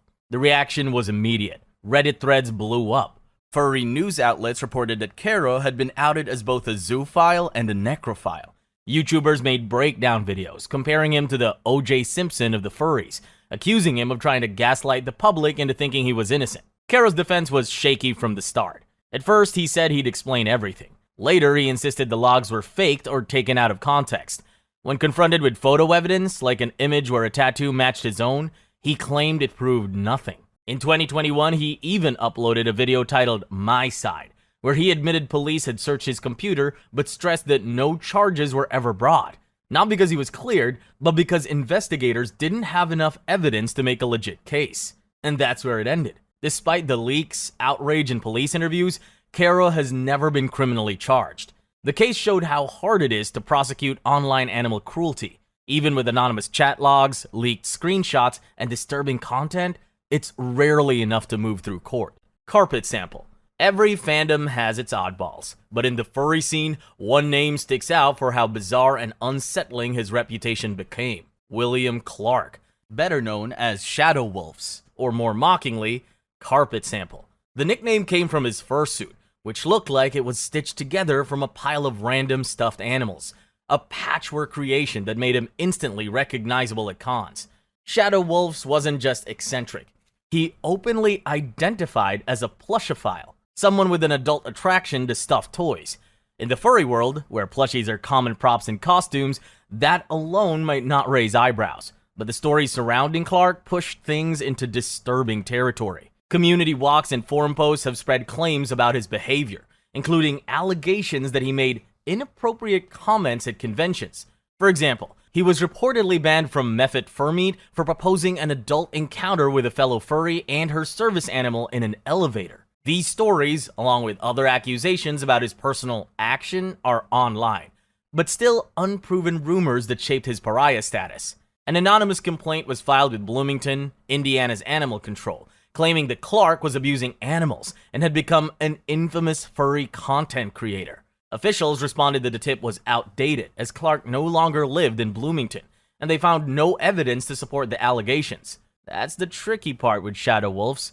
Beyond the patchwork fursuit and his own admissions of plushophilia, everything else exists in this hazy zone of rumors, anonymous posts, and wiki entries. No charges, no independent reporting, no court filings. Just stories repeated enough that they've turned into internet lore. In the end, William Clark remains a fringe figure, known for his bizarre costume and taboo interests, and associated with allegations that have never been substantiated in court. Carpet Sample became shorthand for one of the most debated scandals the fandom ever whispered about. Lockjaw Arts. Most furry scandals are about drama, not death. But in 2020, a case out of Las Vegas stunned the fandom and the wider world. It involved Lockjaw Arts, a small fursuit-making business run by Tanya Dillard and her partner, Jacob Berkowitz. On the internet, they went by Vincent Vex and Jax. They built elaborate wolf and dragon costumes, posting progress pics, taking commissions, and charging thousands of dollars. But behind the scenes, their shop was collapsing. Customers complained of endless delays, refunds went missing, and Dillard's own post revealed distress. We're behind on commissions due to mental health flares. Sorry to our clients. By early 2020, they were broke, depressed, and desperate. That desperation turned deadly. On March 27, 2020, the couple posted a Craigslist ad posing as an adult meetup. Their real plan was darker: lure someone, rob them, and steal their car to escape into the woods. Their target was Hector Mendez Hernandez, a 44-year-old local man. He drove them home, but instead of a fling, he was ambushed. Berkovitz shot him, stabbed him more than 25 times, and smashed him with a dumbbell. The coroner later ruled Hector died from blunt force trauma, with the gunshots and stabs as contributing injuries. Dillard was grazed by a stray bullet in the chaos. What made this worse? Dillard messaged a friend on Facebook, claiming they'd killed and skinned a dog, then saying, "If you think that's strange, I'm sitting next to a dead body." Then, she sent photos of the victim's body. Of course, the friend was horrified and called the police. Later that evening, officers stopped the couple driving Hector's Mercedes. When questioned, Berkovitz convinced on the spot. The body's in the bathroom. In court, the stories conflicted. Berkovitz said it was a reaction to Hector's advances. Dillard admitted outright they planned the murder. Both were charged with murder with a deadly weapon, robbery, and conspiracy. Court records do not publicly confirm their sentences, but they were held without bail as of March 2020. For the furry community, the Lockjaw Arts murder was a shock. What started as a struggling fursuit shop spiraled into one of the most brutal crimes ever associated with the fandom. It's remembered as a tragic case of violence, far removed from the costumes that define their public persona. The Yost family. The Yost family looked like the picture of a wholesome furry household. Jennifer Goodwill Yost, her husband Christopher, and their kids, including 17-year-old Catelyn, were active in the Southern California furry scene. They bowled with friends at La Habra Fur Bowling, went to prancing skilled hair meetups, and Jennifer was even seen as the community mom for her kindness and making clothes for her kids. But in 2016, things changed when Catelyn grew close in the furry community with two older furries, 25-year-old Frank Felix and 21-year-old Josh Acosta. Her parents disapproved her relationship with Felix, and this created tension between them. On September 24, 2016, a 911 call came in from a terrified 6-year-old. Police arrived to find Jennifer, Christopher, and a family friend, Arthur Billy Boucher, dead from gunshot wounds. The two youngest children survived, while Catelyn was initially reported missing. Within a day, police arrested Acosta and Felix, and Catelyn was found with them. Investigators said Catelyn told Acosta she was abused by her stepfather. She testified that she planned to tell her mother about the abuse and run away with their help. But Acosta entered the home with a shotgun provided by Felix and killed 3 people. Felix waited outside, supplied the weapon, destroyed the evidence, and was held criminally liable. Both men were charged with 3 counts of murder with special circumstances. Joshua Acosta was convicted in 2018 and sentenced to life in prison without parole, plus 75 years. Frank Felix was convicted in 2024 and sentenced to life without parole in 2025. Catelyn, initially treated as a suspect, was granted immunity in exchange for her testimony against Acosta. For parts of the furry community, the case was devastating. Jennifer had been widely liked, and her death turned a wholesome furry family into the focus of a tragic murder trial. That's all the furries we have for this iceberg. See you guys in the next one.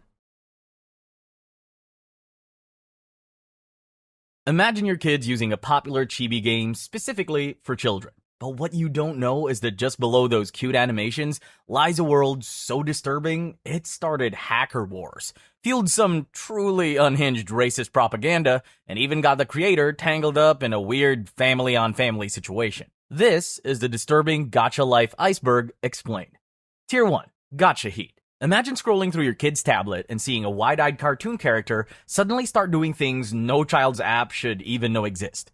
Gacha Life is a free mobile app from 2018 where anyone can build cute anime-style avatars, slap on outfits, and act out little skits. Think digital paper dolls for telling wholesome tales. Except one subgenre decided wholesome was optional, and that's Gacha Heat, a trend of animations featuring same-blood relationship, assault, and other themes that would give any parent a heart attack. The origins are as depressing as you'd expect. The Gacha Life app launched as a harmless creative outlet, but within months, users started pushing boundaries. Creators began pumping out this disturbing content, and a community of kids, some as young as 9, just ate it up. To make things worse, the algorithm, in its infinite wisdom, decided this was exactly what the youth needed and started promoting the absolute worst of it. By 2019, Gacha Life cringe compilations were popping up everywhere. Well-meaning commentators like PK Russell made videos condemning the trend. But ironically, those criticism videos became its best marketing campaign. They basically handed this trend a megaphone, introducing it to a new wave of kids who thought it looked edgy and fun. So the cycle was born. Create heat, get criticized, gain more viewers, rinse and repeat. The developer Luname tried to stop the drama in 2020 by removing suggestive poses and clothes from the app, but it did absolutely nothing. Kids just used other apps to edit their videos, and the whole community migrated to TikTok. They also started hiding their work under innocent tags like #Gacha story. As you expect, the result was not a happy ending. Real-world safety groups had to issue official warnings to parents.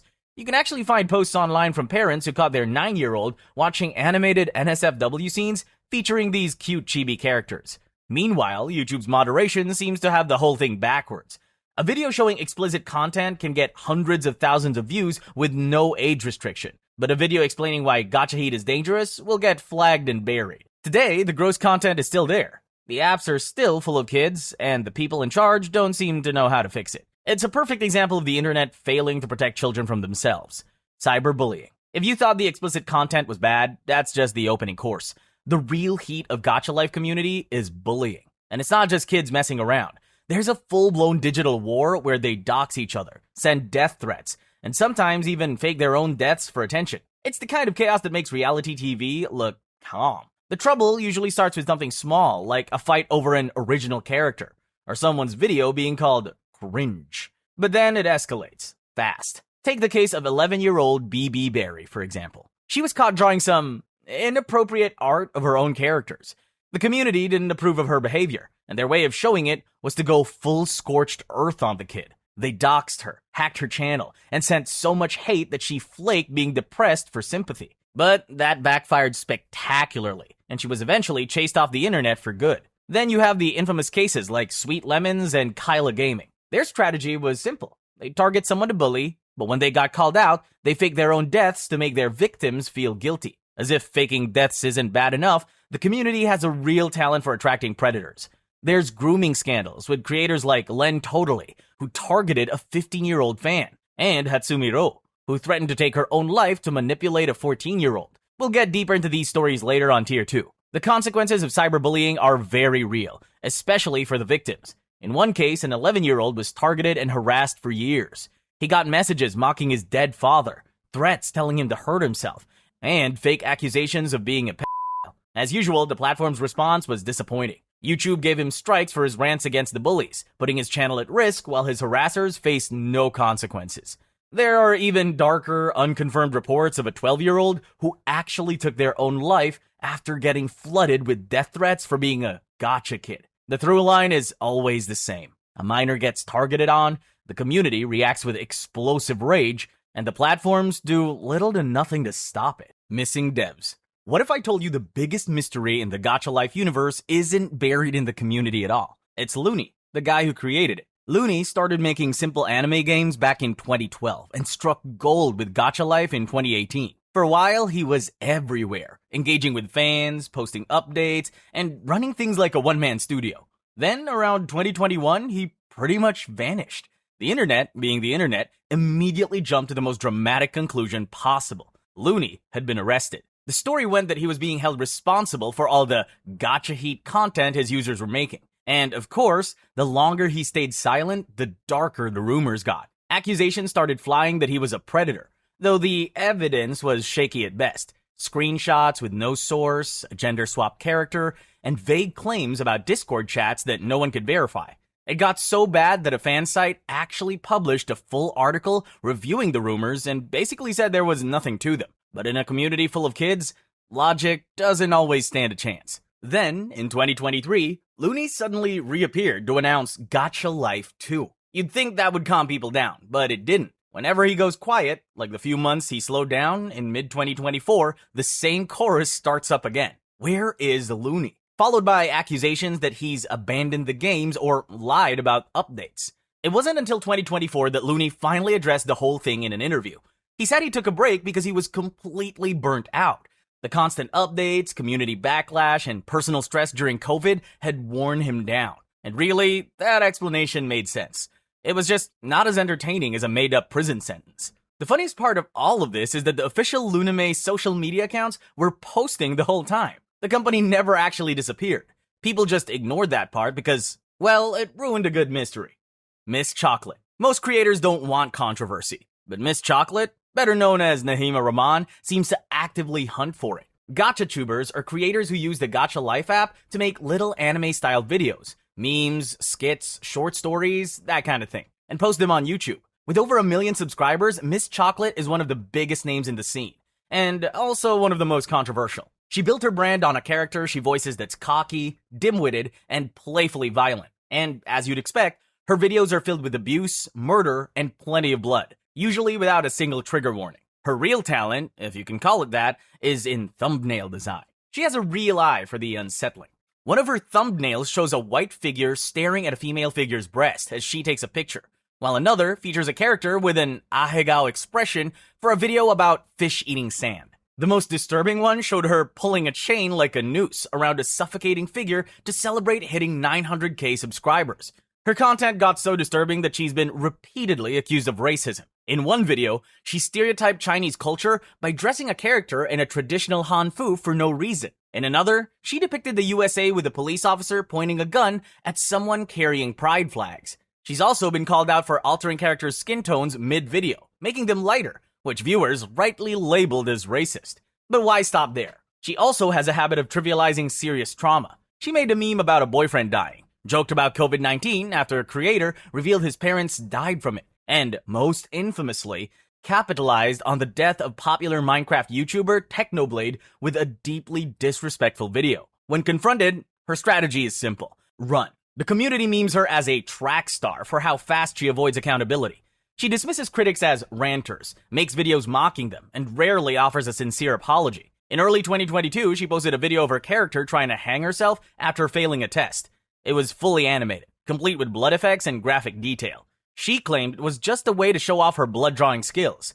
The backlash was instant. People called it out for glorifying rage-quitting life to a kid audience, and YouTube took it down for violating its rules on harmful content. Nahima didn't take it well. She clapped back at one critic, saying he was judging without knowing the full story, called everyone dumb and rude, disappeared for a bit, then came back with even more drama. She briefly promised to change after a hiatus, but the cycle always continues. Sweet Lemons. Back in May 2020, a 14-year-old gacha creator, Sweet Lemons, decided the best way to win an online feud was to fake her own death. Yeah, literally. The whole thing started with a classic gacha community culture, stealing each other's original characters, or OCs. Sweet Lemons discovered a user named Emily. Emily was making not safe for work edits of her precious chibi creations. We're talking explicit, creepy family roleplay content. Sweet Lemons did what any sane person would do and told her to quit it. For a second, it seemed like Emily agreed. Then she went nuclear. She started throwing insults, told Sweet Lemons to cry to her mother, and followed it up by saying her mom didn't love her. Real picture of maturity right there. The messages escalated to a point where Emily was actively encouraging Sweet Lemons to off herself, telling her to just do it and that she wouldn't stop until she did. To get revenge, Sweet Lemons decided to weaponize the entire internet's sympathy. So on May 21st, a post from her cousin announced she had taken her own life. Then her final note was circulated, and the gacha community paid their tributes. We're talking angelic fan art, haloed characters with lemon motifs, and YouTube videos set to sad music. The subreddit Gacha Life Cringe got so flooded with memorial posts, the mods had to lock it down. It was a big digital funeral for a girl who was, technically, still breathing. Meanwhile, Emily, the bully, became public enemy number 1. She was branded a murderer and drowned in thousands of death threats. Then the plot thickened. 9 days later, on May 30th, it came out that Sweet Lemons wasn't gone, just busy faking being gone. Her grand justification was to teach Emily a lesson. The entire performance, the cousin, the note, the global mourning was all an elaborate revenge scheme that blew up in her face. The community's grief instantly curdled into betrayal. Survivors of genuine attempts called her out, saying how much this kind of hoax hurts. The outpouring of support turned into a torrent of outrage. She started as a victim of harassment, but ended as her own enemy. Now we know you can't fake your death without pissing off a few thousand people who genuinely cared. Fizzy Pop. Some gacha drama is complicated, but this one wasn't. In spring 2021, a creator called Kpop uploaded a video telling people to unsubscribe from Thumin and 2 other black creators. Thumin, a black gacha artist, had been getting racist backlash for drawing herself as Kiki from Kiki's Delivery Service. And like every engagement seeker, Kpop jumped in, called her and the other black creators a bunch of slurs, and then tried to spin it like she was making a valid point. Thumin, rightfully, just tweeted a screenshot with some tired emojis and tried to move on. Kpop, however, took it as a challenge. She launched a full-scale campaign. She made a second video directly responding to Thumin's tweet, demanding she accept her criticism. Then she created a third video using Gacha Life avatars. She depicted Thumin and the other creators as pets and slaves. When that video didn't get a response from Thumin, she switched tactics and started spamming Thumin's comments section, asking why anyone would even want to learn how to draw black people from her tutorials. The private messages were even worse. They were filled with slurs and insults, including her directly calling Thumin a coward. After Thumin posted a video addressing the harassment, Kpop suddenly claimed she'd grown a conscience. She tried to apologize, but the apology videos were a disaster. One painted her as the victim, and another argued that people were just too sensitive about a word. Thumin saw through it immediately and blocked her, hoping that would finally end it. But again, it was merely the end of Act 1. In October 2021, Thumin got a message from an account claiming to be Kpop's partner. It read, "My girlfriend is dead because of you." The person accused Thumin of driving Kpop to take her own life. Thumin, being smarter than this, immediately suspected it was just Kpop using an alternate account. The partner even sent a blurry hand photo as proof that it wasn't Kpop. Those messages would have been convincing if they were meant for a 5-year-old, but they weren't. The scam escalated with an email supposedly from Kpop from beyond the grave, filled with more slurs and threats.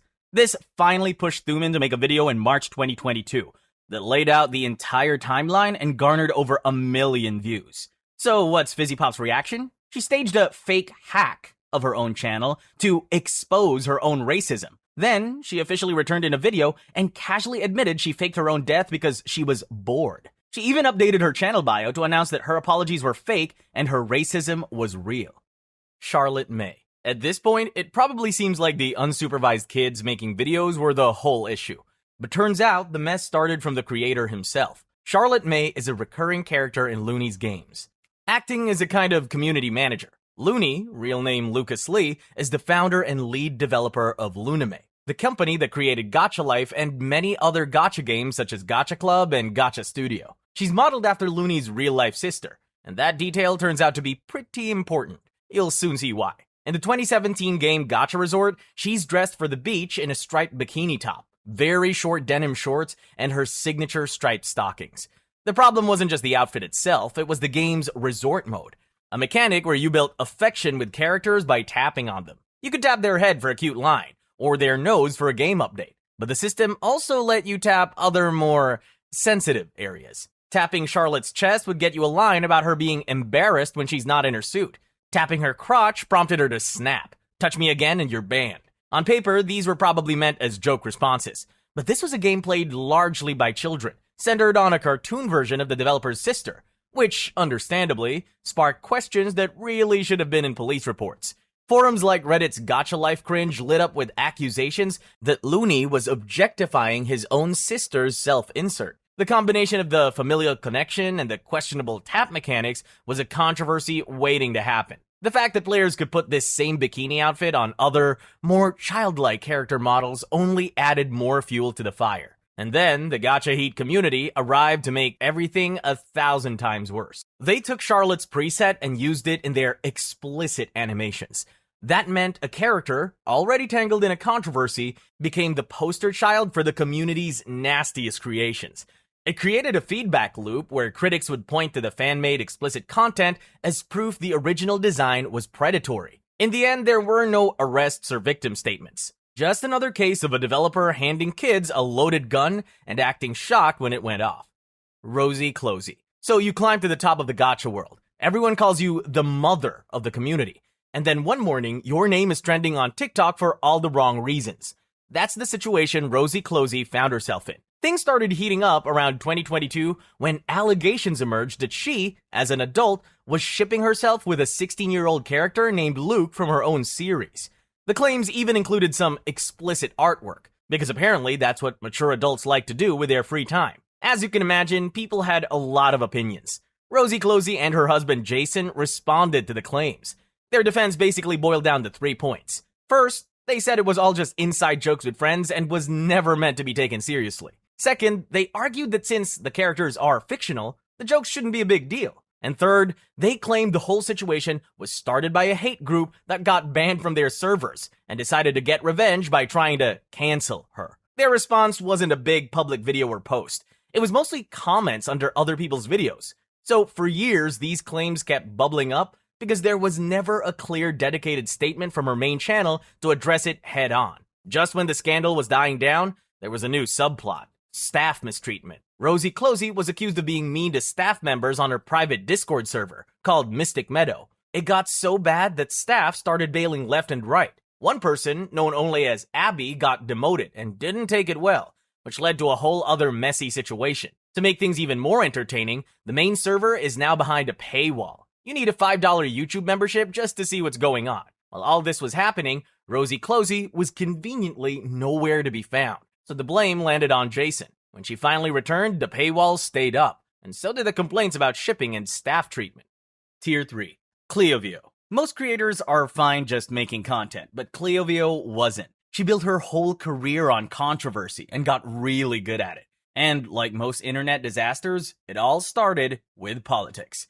In late 2023, Cleo voiced strong support for Palestine. This immediately put her on a collision course with another creator, Pachitrix, who argued that discussing a potential genocide was a bit heavy for an audience of kids. He privately asked her to cool it. But Cleo didn't just disagree. She took it very personally. She accused him of being complacent and basically rolling out the welcome mat for Zionists. Then she mobilized her fans to spam "Free Palestine" all over his channel. Her critics called it a targeted harassment campaign. She called it activism. Pachitrix fought back by deleting every comment and then publicly mocking Cleo by sharing a private, emotional vent post she had made. The whole community just split right down in the middle. You had people calling Cleo a brave activist, and others saying she was a bully dragging real-world violence into a space for cartoon characters. Cleo just doubled down, posting that randers won't stop her from speaking up, and that set the stage for her next move. A scandal so much worse, it made the political fighting look like a playground argument. In early June 2024, everything exploded. Cleo herself leaked a video where she and a friend were depicted in Nazi uniforms terrorizing characters dressed as Israelis. The clip was captioned with their mutual hate for Israelis. To absolutely no one's surprise, playing dress up as a Nazi didn't do great things for her public image. Then, as if on cue, a commentary channel named Jack the Baron dropped a whole new folder of evidence the very next day. He released Discord screenshots that showed Cleo using the N-word and sending death threats to Jewish people. The backlash was instant and brutal. Cleo's defense was shaky at best. She claimed the screenshots were fake and taken out of context. But for most people, the evidence was impossible to ignore. Her reputation tanked overnight, and she was branded as a creator with some seriously hateful views. In light of all the drama, Cleo's YouTube channel was terminated. The platform's official reason was that she was underage, but the timing made it clear that the scandal was the real cause. In a twist that frustrated many, she successfully appealed and got her channel back within days, but the trust was gone. Now, Cleovio just exists in the state of limbo. She's a content creator who technically survived the hate speech scandal, but can't ever really wash the stink off. Verification scams. Imagine your daughter's favorite online hangout forum turns out to be the hunting ground for predators. This is exactly what happened to the parents of a 10-year-old girl named Kala McGarry on an app called Amino. In July of 2019, Kala was using Amino, a popular app where fans hang out in themed groups. She joined a Gacha life community that claimed to be a safe space for young girls. Keyword claimed. One evening, she received a private message from a user calling herself Mandy. Mandy claimed to be an official Amino staff member and said Kala needed to verify she was a girl to stay in the safe space. Now, the disturbing part was the verification method. She had to send a photo of her bare chest. The message came wrapped in cheerful corporate talk about extra security features, but the threat underneath was obvious. She had to do what they were asking or she would be kicked out. The only reason this story didn't end horribly is because Kala had a smart mom. Her mother, Nicola, had already warned her about strangers online. So instead of doing what the message said, Kala showed it to her. Nicola was horrified, mostly because she knew plenty of other kids would have fallen for it. The message used fake authority and the threat of being kicked out, which is basically the perfect mix for manipulating a child. Nicola reported the incident to Amino, who gave a standard corporate response about their zero-tolerance policy and advanced technologies. They threw big words around and claimed to have contacted the police, but no public update on an arrest ever came. Meanwhile, Nicola took the story to the press and sounded the alarm that predators had found their way into an app supposedly made for children. Lunamit decided to stay on top of it by making it clear that their game had no image sharing feature. They said the problem was with Amino, not them. And that was that. Jellobug Studios. This creator became the central figure in a war that showed just how toxic the community could get. Jellobug, a lesbian YouTuber, built her channel on LGBT-themed gacha stories. On the surface, that sounds positive, but in practice, let's just say the stories were not exactly kid-friendly. Her videos, often rated 13+, were packed with sexual elements. We're talking family affairs, assault storylines, and abuse, all acted out by cute chibi characters. She used creative euphemisms like calling ejaculation milk, and even had community posts showing milk stains. So, really subtle stuff. The backlash was inevitable. Critics accused her of fetishizing LGBTQ relationships and targeting a young audience with inappropriate material. Then, in March 2020, she decided to handle criticism in the worst way possible. A YouTuber named Galaxy Is Okay made a video critiquing her low-effort fetishizing content. And Jellobug's brilliant response was to file a false copyright strike against him to get the criticism taken down. That single move turned a lot of the community against her and attracted the attention of a much more dangerous group. This is where the Anti-Gacha Life Council, or AGLC, entered the mix. They were a vigilante group dedicated to taking down problematic gacha creators. But their methods were unconventional, to say the least. They doxed her, dragged her, and then sent her tutorials on how to end the game. Finally, they demanded she remove the copyright strikes and apologize on a facecam video. Even after she complied, they used throwaway accounts to file more false strikes against her channel, which led to its eventual termination in April 2020. In the end, Jellobug was gone, but the victory was hollow. The AGLC became monsters themselves. Meowba. If you were trying to design the ultimate internet troll in a lab, you'd probably end up with something like Meowba. This Australian troll, who called herself a professional kawaii anime waifu, exploded on TikTok in March 2022 and immediately became the worst person online in record time. Her branding is a PNG avatar with purple hair, a high-pitched voice, and broken Japanese that sounded like Google Translate had a stroke. But this was just the wrapping. Just days after her first video, Meowba was reading comments on a live stream. Someone asked her to say the R slur, a deeply offensive term for people with disabilities. And without a single second of hesitation, she said it, clearly, and then giggled. The backlash was instant. She responded by posting an apology video, and that is where she perfected her craft. The entire apology was delivered while she was loudly chewing food. She called the community of people living with disabilities a fandom, and said, Meow did not realize the R word was a slur used against mentally challenged people, all while munching away. This set the pattern for every next episode. One time, clips surfaced of Meowba telling shy users in her Discord server to end their lives, and casually dropping the N-word and F-slur. Then, as if her behavior wasn't despicable enough, she decided to take things up a notch. On the first day of Ramadan in 2022, she made a video claiming she could beat Allah in a fight, and nicknamed herself Meowbala. Later that year, on October 29, she told her mostly Indonesian audience that Indonesia was a dog country. But the moment that truly defined her brand was her tribute to Technoblade, the beloved Minecraft YouTuber who passed away from cancer in June 2022. A little over a month after his passing, Meowba posted NSFW artwork on her Patreon depicting herself with Technoblade's corpse and the Austrian painter. If that sentence made you want to bleach your brain, you're not alone. She shared the censored version on Twitter and hid the explicit one behind a paywall, basically trying to cash in on the tragedy. She followed it up with a video where she touched a Technoblade plushie. When called out for necrophilia, she called it supportive art in remembrance. It was a disturbing, attention-grabbing stunt that crossed every possible line, all delivered with a toxic ooh-woo aesthetic. By the end of 2022, Meowba's actions led to widespread deplatforming. Her social media got banned, and the Discord server was shut down. With all that heat, she finally went quiet, leaving behind just a few Patreon posts. This all just goes to show that even the most dedicated trolls eventually run out of bridges to burn. Bella the Wolf. Plenty of gacha tubers do bad things. Then there's Bella the Wolf, who built a whole drama machine just to keep the likes coming. Bella's brand was built on being the internet's edgelord. She had a real talent for picking the most sensitive topics possible. She mocked soldiers by making videos where she repeatedly kills them and their dogs in gacha animations. She made fun of the death of Technoblade by accusing him of racism via a fake Twitter account and claiming he had no purpose. Then she moved on to religion, creating posts that declared Bella is the new god, or the face of Allah, and Bella's better than Jesus. She also got accused of animal abuse in her videos, but no one knows for sure if she hurt her own cat. The edgy posts were only the start. Her Discord server basically ran like a bullying cult. She and her staff picked targets, sent death threats, and told kids to kill themselves. They even doxed a 10-year-old, leaked their phone number, and kept harassing them until the mom had to change it. Bella didn't stop there. She posted critics' phone numbers in schools for everyone to see. Despite multiple cancellations and exposure videos detailing her actions, Bella's platform stuck around for a long time. Her YouTube channel was eventually banned in late 2024.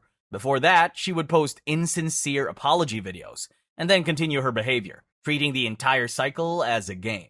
Darren Lee. If you want to understand how the gacha community got so messed up, you have to start at the source, the developer himself, Lucas Looney Lee. Because it turns out the whole disturbing ecosystem didn't grow by accident. A lot of it was practically built into the foundation. Let's start with the assets. In gacha life, Looney included mouth options like a drooling face and a tongue sticking out. These were predictably exploited by kids to create explicit gacha heat content. He removed them in one update, only to thoughtfully add them right back in Gacha Club. The games were full of options for explicit content. Gacha Studio had pole dancing and twerk poses. Gacha Club reportedly included a prop that looked like an adult novelty item. And then there was Gacha Resort, which was apparently too explicit for Apple's App Store. The game let players tap on female characters' chests and crotches for suggestive dialogue. And if you remember, one of those characters was a self-insert of Looney's own real-life sister. Yes, he put his sister in a bikini and programmed the game to react when you tap her private areas. Just a normal day at the office. The problems went deeper than just visuals. Looney included personality traits like sadist and masochist for characters, directly introducing BDSM terminology to a game rated for 9-year-olds. The game originally had unmoderated chat rooms labeled ecchi and 18+, which were only removed after massive backlash. He even allegedly planned a collaboration with Nataku, an adult game company, for a cancelled project. He also ran a contest that encouraged his young fans to participate, without exactly clarifying the game's true nature. But perhaps his biggest failure is his behavior towards real predators in his ecosystem. When a known groomer named Len Totally was exposed in the community, Looney kept the predator's character preset in Gacha Club, which effectively promoted him. We will talk about him more in Tier 4. He did the same for other problematic creators. His moderation strategy seemed to prioritize removing random kids who made NSFW content over confirmed child predators actively grooming his user base. His platform provided the tools and the audience for this toxicity to grow, and he consistently refused to take meaningful responsibility. With all those factors at play, the final result is an ecosystem where children are exposed to explicit content, left unprotected from predators, and the guy in charge just keeps handing out more matches. Tier 4. BB Berry. Before Gacha Life became the cultural beast it is now, its predecessor, Gacha Studio, was already brewing its own share of drama. One of the earliest names tied to that mess was an 11-year-old creator known as BB Berry. Now, most of what you're about to hear comes from old forum posts, deleted videos, and community gossip. The details are shaky, so think of this more as a legend that built up around her. Back in 2017 and 2018, the Gacha community was tiny. BB Berry was just another kid making short mini-movies. But according to old posts and screenshots, she had a bit of a reputation. The story goes that she sent hate to smaller creators, picked fights, and stirred up drama behind the scenes. But that was apparently just the beginning. Things supposedly escalated when a former friend exposed her. That's when the community claimed she had a secret obsession with NSFW art. The rumor was that she'd been drawing explicit versions of her own gacha characters and sharing them with others. Now remember, this was a mostly wholesome, kid-heavy community at the time, so the reaction was immediate shock. And when the backlash hit, the story goes that BB Berry didn't exactly handle it gracefully. Instead of apologizing, people say she tried to play the sympathy card. According to those same accounts, she made videos where she claimed to be depressed and hinted at self-harm, supposedly to guilt the community into forgiving her. She made videos showing her Gacha OCs acting out sob stories, which just made the whole thing look more like damage control than genuine remorse. The audience saw right through it, and whatever sympathy she was trying to build didn't last long. It ends with her original YouTube channel getting terminated, allegedly because of all the drama surrounding her. Rumor has it she tried to start fresh with a new channel, but the backlash followed her there too. Eventually, she deleted everything and disappeared from the scene completely. Cyber war. Beyond the usual doxing and drama, the Gacha life community briefly found itself in the middle of an actual organized cyber war. And for once, it wasn't the community's fault. This was Project Gachafall, a short-lived hacking effort in the summer of 2020. The attack wasn't carried out by some elite group of cyber ninjas. They were just a bunch of trolls, led by a guy calling himself Captain Surebase12, who decided their life's mission was to take down channels dedicated to pixel dolls. Their motivation was a mix of anti-gacha cringe culture and sheer boredom. They were affiliated with a larger troll group called YouTube Troll Police, or UTTP, which had a history of harassing random online communities. Their methods were interesting, to say the least. They pretended to be Discord staff to trick kids into handing over passwords, sent out fake Gacha Club beta files loaded with malware, and hid IP grabbers inside fake links. Surely nothing bad could come from adult hackers declaring war on 9-year-olds, right? Wrong. They hijacked GachaTuber channels, deleted years of hard work videos, renamed the accounts to spread UTTP propaganda, and even leaked IP addresses and photos. The goal was just pure chaos. The group even floated a plan to use the hashtag #CutForGacha to encourage self-hurting. Imagine logging into your channel to find it's been renamed by some guy celebrating the fact he just doxed a teenager. The Gacha community's response was surprisingly resilient. They spread warnings, pushed for two-factor authentication, and mass-reported the attackers. The whole project fizzled out by early 2021. It turns out, harassing children online doesn't have much long-term career potential. The group ultimately collapsed under the weight of its own incompetence, and the very real fear of legal consequences for their little adventure. Len Totally. Up to this point, it's been harassment and manipulation. But now we're looking at full-blown exploitation. In 2021, a 20-year-old Filipino gacha animator named Len Totally groomed a 14-year-old fan, and was later accused of doing the same to another minor. Len Totally wasn't some obscure account. He was a prominent creator, known for his skilled GLMVs, or Gacha Life music videos, which made him a figure to look up to. That's what made his actions so much worse. The grooming occurred largely on Discord, where his conversations with the minor quickly escalated from casual chat to explicit roleplay. Screenshots of their exchanges show Len, the adult, detailing graphic adult scenarios and pressuring the minor for videos. This was a textbook case of an abuser using his status to manipulate a child. What makes this case uniquely infuriating is that Len Totally admitted to it. In a since-deleted community post, he wrote, "I'm highly aware. The evidence is true as much as I regret it. I did such things to someone." But his apology was insincere. He immediately tried to shift blame onto the 14-year-old victim, claiming she started the flirting and that he just went along with it until it got out of hand. He knew it was wrong. He admitted he knew it was wrong, but he did it anyway. Some people stood with the victim, while others somehow found a way to blame a 14-year-old. Commentators had to spell it out repeatedly that a kid under that kind of pressure from a 20-year-old they idolized doesn't exactly have room to say no. Even after his confession, a few die-hard fans still defended him because they liked his animations. He tried crawling back online as Shinister, but the backlash buried that name too. Hatsumi Ro. Imagine being 12 years old, and your favorite online creator starts dating you. Then she starts sending you explicit photos. And then she tells you she's going to kill herself if you ever leave. That's what a gacha YouTuber named Hatsumi Ro did. The victim was 12 years old when they met Hatsumi on a site called Ponytown. Hatsumi was a YouTuber with a large following at the time, so she was an idol in the eyes of that kid. Their relationship started innocently, but it quickly warped. After a few months, they began dating, and that relationship escalated to explicit roleplays that the 12-year-old felt pressured to perform. Then it levels up to the max. When Hatsumi was 17, she began sending adult images, videos, and voice recordings to the 13-year-old victim, sometimes while drunk. She then demanded the child reciprocate with adult content of their own. When the victim refused, Hatsumi used emotional blackmail, accusing them of not trusting her. The most brutal weapon in Hatsumi's arsenal was the leave the server threat. She would send photos pretending to be on a cliff edge or threaten to shoot herself, telling the victim her life was entirely in their hands. The poor kid ended up spending hours every day playing therapist to an adult throwing tantrums.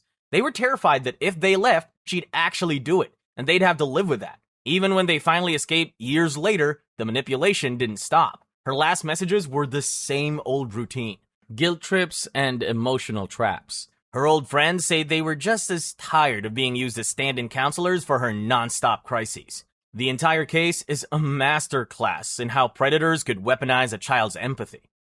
Tier 5. Evil Ethan. Imagine being 11, still trying to process your dad's death while getting picked on at school. You find comfort in YouTube, making little gacha stories, sharing your thoughts, just existing online. Then you speak up about something shady and everything flips. Older creators come after you, sending waves of hate that don't stop for years.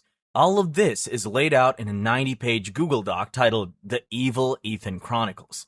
It's basically a written record of how years of harassment completely wrecked the life of one kid, Ethan, the person behind Evil Ethan. It all kicked off in 2021, when Ethan criticized an older user, Wixtener, for creating inappropriate content. The response was what you would call wildly disproportionate. Wixtener, then around 16, stole 2 of Ethan's original characters.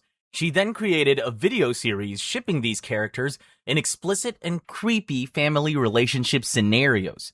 Somehow, those videos outperformed Ethan's original content, a real testament to market demand. Sadly, it didn't stop at videos. She bombarded Ethan with mean messages and false accusations. She called him homophobic for not wanting his straight, asexual characters to be shipped together. Then, when she found out he briefly used a female persona named Sam, she started accusing him of being transgender to mock him. When Ethan turned 13, she sent him gore pics claiming they were of his dead dad. Then came the violation and murder threats. He blocked her, but she just made new accounts. When Wixtener got bored of her old antics, she decided to turn up the heat in the most vile way possible. She made disgusting X-rated content of Ethan and his deceased father, posted it on Reddit, and even used it as her profile picture. She said she was into it and had more planned with his friends. Around this time, other people joined in, including a user named NotStaka666, who's linked to UTTP, the troll group known for harassing the Gacha Life community. They started mass uploading videos accusing the 12-year-old kid of being a PDF file and a violator. Then there's Aiko, a teenager who wrote graphic stories involving Ethan and his late father. She announces the release with comments like, "Ethan is gonna be pregnant soon." Wixtener, seeing this literary effort, then adapts it into a new series of visual pieces. Meanwhile, on Reddit, the hate kept piling on. People were calling him homophobic and claiming his cries for help were just attention grabs. All this peaked around his 15th birthday, when the harassment had already driven him to try to unalive himself multiple times. He posted about the victim blaming from adults downplaying his trauma, but it just fueled more insults. Through all of this, YouTube's moderation zeroed in on the wrong target. They slapped age restrictions and strikes on Ethan's videos where he talked about the abuse and even shadow banned his channel around Christmas 2024. Meanwhile, the harasser's threats, explicit stuff, and doxing videos had a much longer shelf life. So yeah, that's the timeline. A kid made a channel, and for his efforts, he got a dedicated team of haters curating a long-term harassment campaign. Cooking Cannibal Class GLMM. If you have any doubts that kids will take any creative tool and immediately use it to make the most unhinged stuff imaginable, just take a look at the trend of horror GLMMs. At the top of this disturbing genre is a 2019 video from AVRC called Cooking Class Cannibal. It follows a girl named Alice getting relentlessly bullied. Her solution is to drug her tormentors, chop them up, and cook them into meals, which she then serves to her unsuspecting classmates. The video ends with Alice stabbing herself in the stomach. It's a snuff film, and it's bad. The fact it was made with a children's app makes it 100 times worse. After its release, it went viral and racked up nearly 500,000 views. Comments from kids as young as 10 talked about how it inspired them to make their own horror stories about serial killers.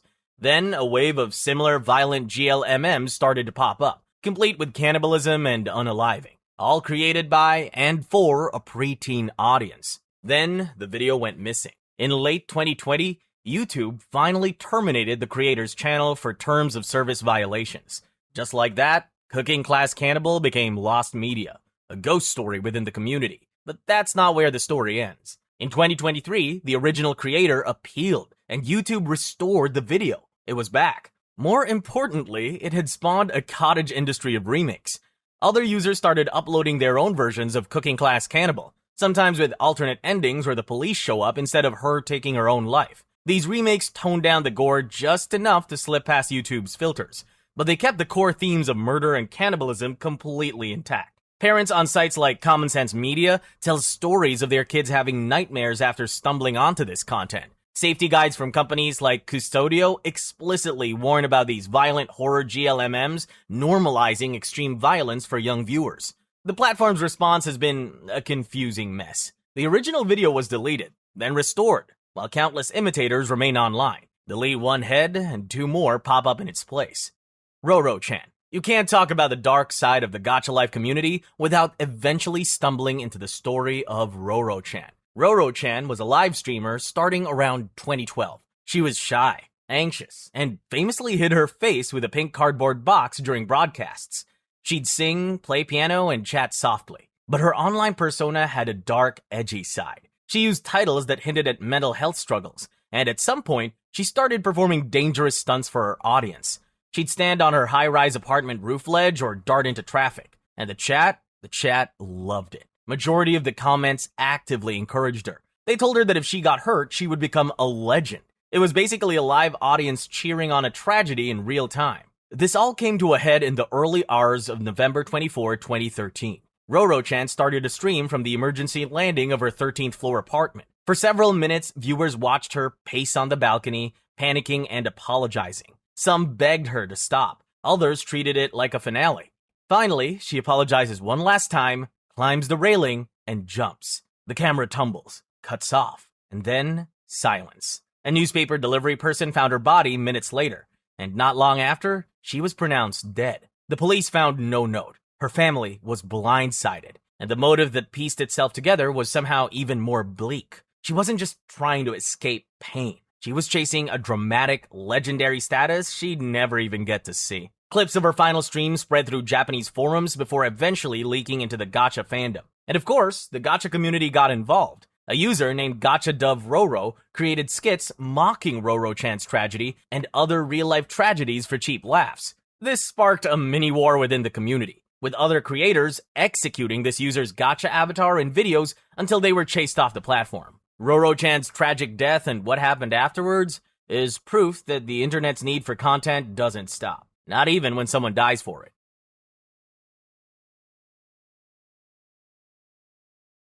Imagine a world where anime fandom isn't just about cosplay and memes, but about creepy pranks, doxing, harassment at conventions, and even crimes straight out of a horror show. This Iceberg is all about the moments when anime fans went way too far. Welcome to the disturbing and vile anime fans Iceberg. Tier 1, the sky. My Hero Academia Ship Wars. For most people, My Hero Academia is just about kids learning how to be superheroes. But for a big chunk of the fandom, it somehow turned into a full-on war about who should date who. The so-called ship wars ended up being one of the ugliest examples of anime fan entitlement. It started with fans straight up spamming the creator, Kohei Horikoshi, on social media. His comments were packed with stuff like, make Bakudeku canon, or confirm Todomomo. Entire threads were nothing but shipping demands. Most normal people rolled their eyes, but Horikoshi couldn't just ignore it forever.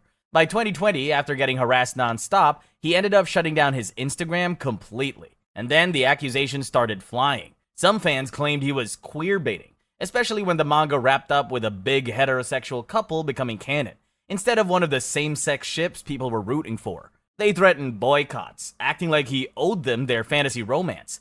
It didn't stop with him either. Caleb Cook, the official English translator, got run off Twitter in early 2021 after constant harassment. Fans accused him of twisting dialogue to push certain ships, which is wild because translators don't even control that. Things got so bad that other translators had to step in and defend him, calling the whole situation straight up bullying. And here's the sad part.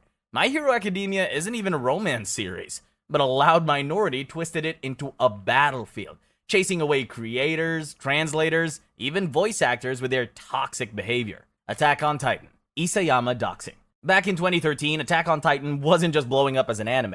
It somehow got tangled up in old political beefs that had nothing to do with giant men eating monsters. And right in the middle of it all was Hajime Isayama, the creator himself, who suddenly started getting death threats and even got doxxed over, of all things, a character design. It all started with Commander Pixis. Years later, Isayama had mentioned on his blog that Pixis' look was inspired by a real Japanese general called Yoshifuru Akiyama. In Japan, nobody really cared. It was just a throwaway detail. But in South Korea and China, Akiyama's remembered very differently. He was a general during Japan's colonial wars in early 1900s, and people connect his name with Imperial Japan's expansion. So once Korean forums dug up that blog post in 2013, the internet went nuclear. Suddenly, people were saying Attack on Titan was low-key imperialist propaganda. On Isayama's blog, the comments section turned into a war zone. Thousands of messages came in, and some of them weren't just mad. They were straight up scary. People were threatening to beat him to death, burn his house down, even kill him with a blunt weapon. And since a lot of the Japanese looked machine translated, it was obvious that most of the threats were coming from outside Japan. At the peak of the frenzy, rumors spread that Isayama's personal info had been leaked online. Nobody even knew if the leaks were real, but at that point it didn't matter. The sheer flood of death threats had people seriously worried for his safety. Police were reportedly involved, and his publisher, Kodansha, definitely tightened things up behind the scenes, from blog moderation to extra security. In the end, nothing actually happened to Isayama. Attack on Titan just kept rolling and turned into one of the biggest anime of the decade. And honestly, at least here you can see why people were upset, since it touched on a sensitive history. But wait until you see the next fandom meltdown in Tier 2. They pulled the exact same stunt, but this time, just because their favorite character wasn't satisfying. The Gojo figure incident. Anime fans can get pretty unhinged sometimes. We've seen people fighting over shipping wars or even shrine-level obsession with fictional characters. But this Jujutsu Kaisen fan may seem to push it too far, at least for people with common sense. In January 2024, the Jujutsu Kaisen fandom got slammed with one of the weirdest and grossest viral clip ever seen. A TikToker named Azzy posted a video of herself squeezing out a used tampon over a Satoru Gojo figurine. Blood ran down his face and hair while the caption joked, "Gojo after Toji jumped him colorized." To make it worse, she hung the tampon on his arm like an accessory. The internet instantly dubbed it the Gojo figure incident. Azzy's account got banned, but not before the re-upload spread all over TikTok, Reddit, and X. And for myself, as one Redditor quote, what a sad day to have eyes. Tier 2. Common Toxic Behaviors. Evangelion Cult. Back in the mid-90s, Japan had this doomsday cult called Aum Shinrikyo. They're the ones who carried out the Tokyo subway sarin gas attacks in 1995. But here's the part that ties into anime. Their leader, Shoko Asahara, was obsessed with using nerd culture to pull people in. He literally made his own anime, a 10-episode series in 1991 called Choetsu Sekai, which roughly translates to Transcendental World, or Beyond the World. In this anime, he's drawn like some saintly superhero with magic powers, basically selling himself as the chosen one. The idea was to reel in young anime fans who might already be into apocalyptic or sci-fi stories. They pulled from other anime like Akira or Nausicaa in their materials to make the cult look cooler. So what makes it the Evangelion cult? The timing. Evangelion started airing in 1995, the exact same year the sarin attack happened. EVA's all about doomsday imagery, religious symbolism, humanity's instrumentality, and broken characters. Meanwhile, the cult was out there preaching their own end-of-the-world story and literally killing people. So, to the public, the overlap felt unsettling, like anime and cult stuff were blurring together. After the attack, Japanese society got super paranoid about weird groups, and anime sometimes got lumped into that fear because of the cult's propaganda. For fans, it's just chilling to look back and realize a real death cult was making anime to brainwash people at the same time Evangelion was blowing up on TV. It's one of those cases where real life got way darker than fiction. The Genshin Impact Zhongli doxing controversy. When Genshin Impact first dropped in late 2020, it instantly became one of the biggest games in the world. By December, millions of players were grinding, rolling, and pulling for their favorite characters. And one of the most hyped launches was Zhongli, the mysterious, elegant Geo Archon from Liyue. Fans expected him to be this unstoppable god-tier unit. Instead, when he was released, a lot of players felt scammed. His kit was clunky, his damage felt underwhelming unless you dumped tons of money into gacha pulls, and the hype around him backfired hard. Now, normally when a character disappoints, people argue online, maybe spam the devs with angry posts. But with Zhongli, things went off the rails. Some fans, especially on Chinese social media, got so angry they started looking for someone to blame. Instead of aiming at MiHoYo, the actual developers, they went after Zhongli's Chinese voice actor, Peng Bo, which makes zero sense. Voice actors don't design characters, they just record the lines. On December 5, 2020, someone on Weibo actually posted Peng Bo's personal phone number and claimed he should answer for Zhongli being weak. Within hours, he was flooded with thousands of calls and texts. People were mocking him, demanding buffs, even threatening him, as if he had anything to do with the game's balance. It didn't stop there. Another account leaked his address, and that spread briefly before it was deleted. Imagine just doing your job, then suddenly strangers are calling your house because of an underpowered video game character. Peng Bo went silent on social media for a while, and his agency eventually had to put out a statement saying he was devastated by the situation, but that the hate was completely unfair. MiHoYo stepped in a few days later, saying they had a zero-tolerance policy for harassment, and confirming they were pursuing legal action. At the same time, they promised to review Zhongli's kit, which led to buffs being announced later that month. Fans eventually calmed down once Zhongli became stronger in-game, but the damage was done. Peng Bo had his privacy violated just for voicing a character, and it showed how ugly gacha rage can get when people forget there are actual humans on the other end. Hunter x Hunter fandom harassment. Hunter x Hunter fans are built different, but not always in a good way. The manga has been running since 1998, but because of Togashi's health issues, it's been on hiatus more often than not, which literally is over 70% of its lifespan. That means millions of fans are sitting around waiting for updates, and some of them don't exactly handle the wait in healthy ways. Now, most fans are supportive. They make memes, hiatus counters, even petitions begging Togashi to rest. But there's always that ugly corner of fandom that feels entitled. Like, I've been reading since I was a kid. You owe me an ending. That frustration has boiled over into harassment, threats, and some really disturbing incidents aimed not just at Togashi himself, but at his assistants and even his publisher. His assistants have gotten caught in the crossfire too. Since Togashi draws most of the pencils himself, his team mostly handles inking and finishing work. But during long breaks, angry fans sometimes target them as scapegoats. There are unverified but widely shared stories of assistants getting threatening voicemails saying stuff like, "If Togashi doesn't draw, your family's next." Whether every story is true or not, the fact that they're believable says a lot about how toxic the atmosphere has gotten. Here's the irony. Hunter x Hunter itself is a story about obsession. Characters like Hisoka or Kurapika literally ruin their lives chasing one goal, and the fandom mirrors that energy. People get so fixated on wanting closure that they treat Togashi like a machine instead of a guy with crippling back pain who can barely sit up to draw. Even when Togashi himself gave rare updates on Twitter, posting sketches from bed, admitting his nerve damage was so bad he couldn't hold a pen, a chunk of fans accused him of faking it. Rumors and fake news about his health have spread, with some fans calling out his illnesses as excuses. Imagine pouring your health into this story for decades and getting told you're lying about being sick. At the end of the day, Togashi keeps trying. He pushed out chapters 391 to 400 in late 2022, followed by 401 to 410 in late 2024, even if it meant working from a hospital bed. His wife, who created Sailor Moon by the way, has openly said she worries about him collapsing. That's the cost of giving fans what they want. Aya Hirano harassment and death threats. Aya Hirano wasn't just another voice actress. She was the voice actress. She was treated like an idol with posters, concerts, fan clubs, the whole thing. But that idol label came with strings attached. Fans expected her to be squeaky clean, single, and basically living only for them. And when Aya broke that illusion, things got ugly. It started in late 2010, when she went on a variety show and casually mentioned that she was dating. Not just one guy, but multiple men. Totally normal for a woman in her 20s, right? But hardcore otaku didn't see it that way. They felt betrayed, as if Aya owed them her personal purity. Some even filmed themselves burning her CDs and DVDs in protest.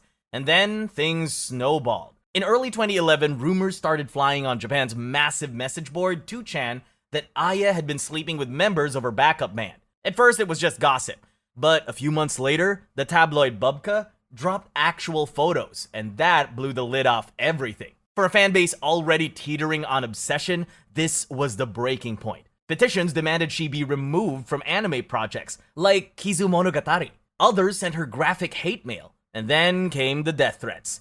Aya later admitted she genuinely feared for her life, and police had to get involved. The fallout was brutal. Her label, Lantis, quietly cut ties. Her agency stopped giving her new anime roles. She had to step away from the voice acting spotlight altogether and pivot to musicals and live theater just to keep working. In interviews years later, Aya said the harassment never really stopped. Even as recently as 2023, she confessed that whenever she takes on anime work again, the hate mail and death threats come back too.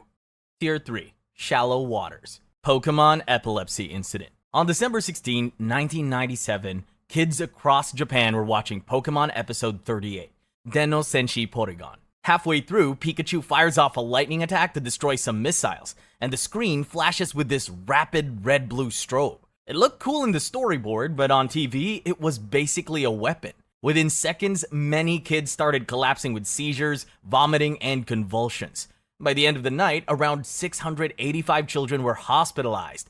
News reports later said as many as 12,000 kids complained of headaches or nausea in the days that followed. The Japanese media gave it the name Pokemon Shock. TV Tokyo yanked the entire series off the air. At that time, Pokemon was at the height of its popularity.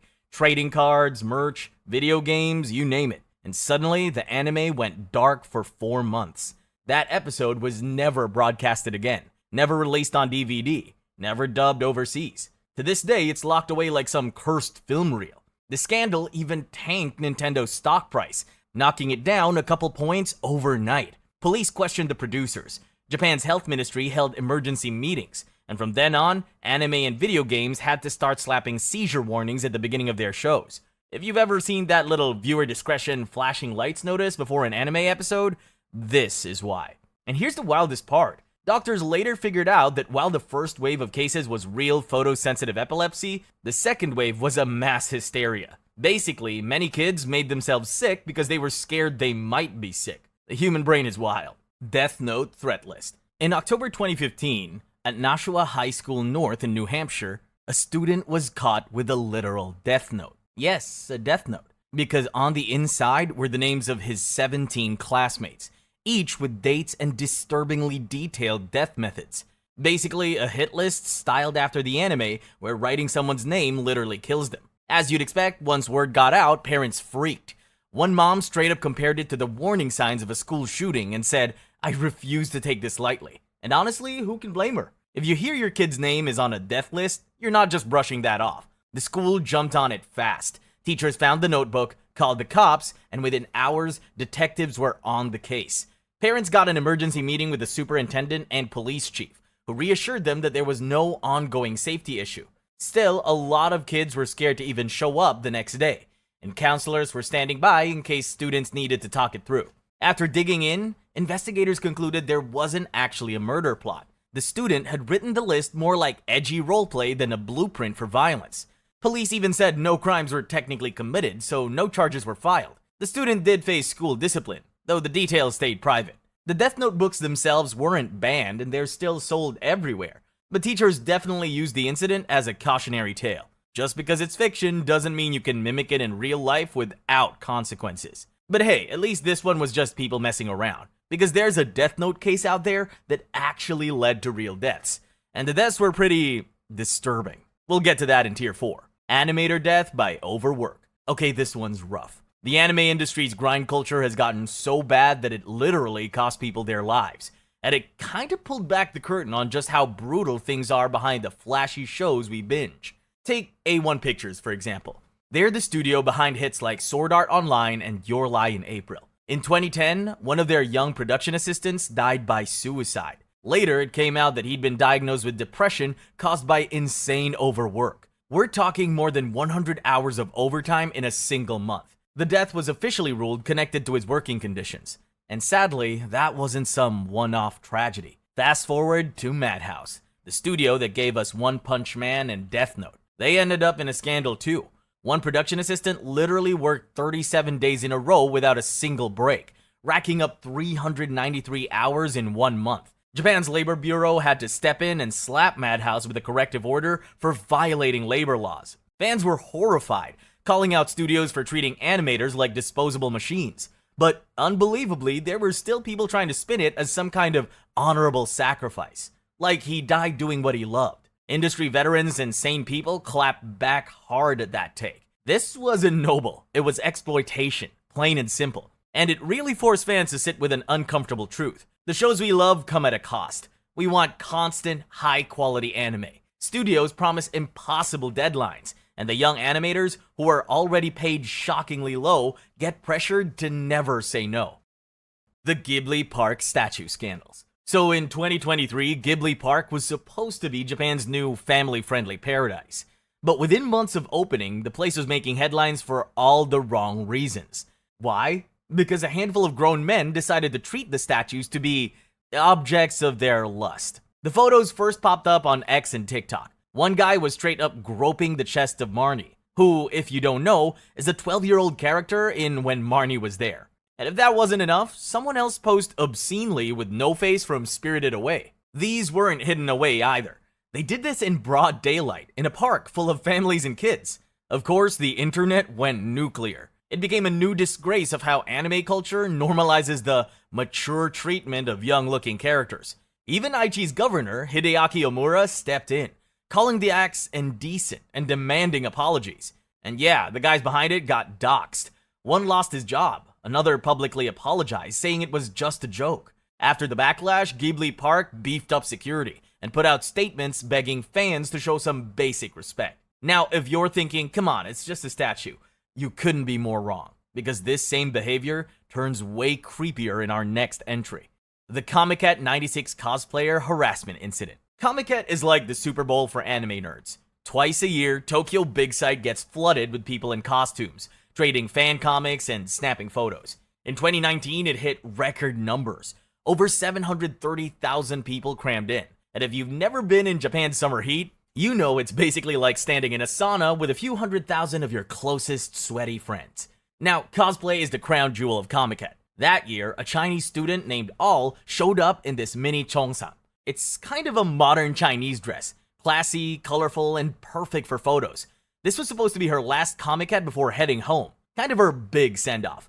But instead of being wholesome, the day turned into something she described as deeply traumatizing. At first, everything was normal. People took her photos, cheering her on, the usual stuff. But the crowd around her started closing in. Guys were shoving cameras way too close. One dude literally crouched down, aiming straight up her skirt. She begged them to step back, but nobody listened. And then, the breaking point hit. Someone recorded her crying, waving her arms, yelling, "Too close, please step back." You can hear the shutters firing non-stop while she breaks down. She eventually collapsed onto the hot pavement, clutching a notebook over her lap like a shield. But the most disturbing part was the cameras still clicking. The clip went viral immediately. Japanese Twitter blew up with people saying this is why otaku are creepy.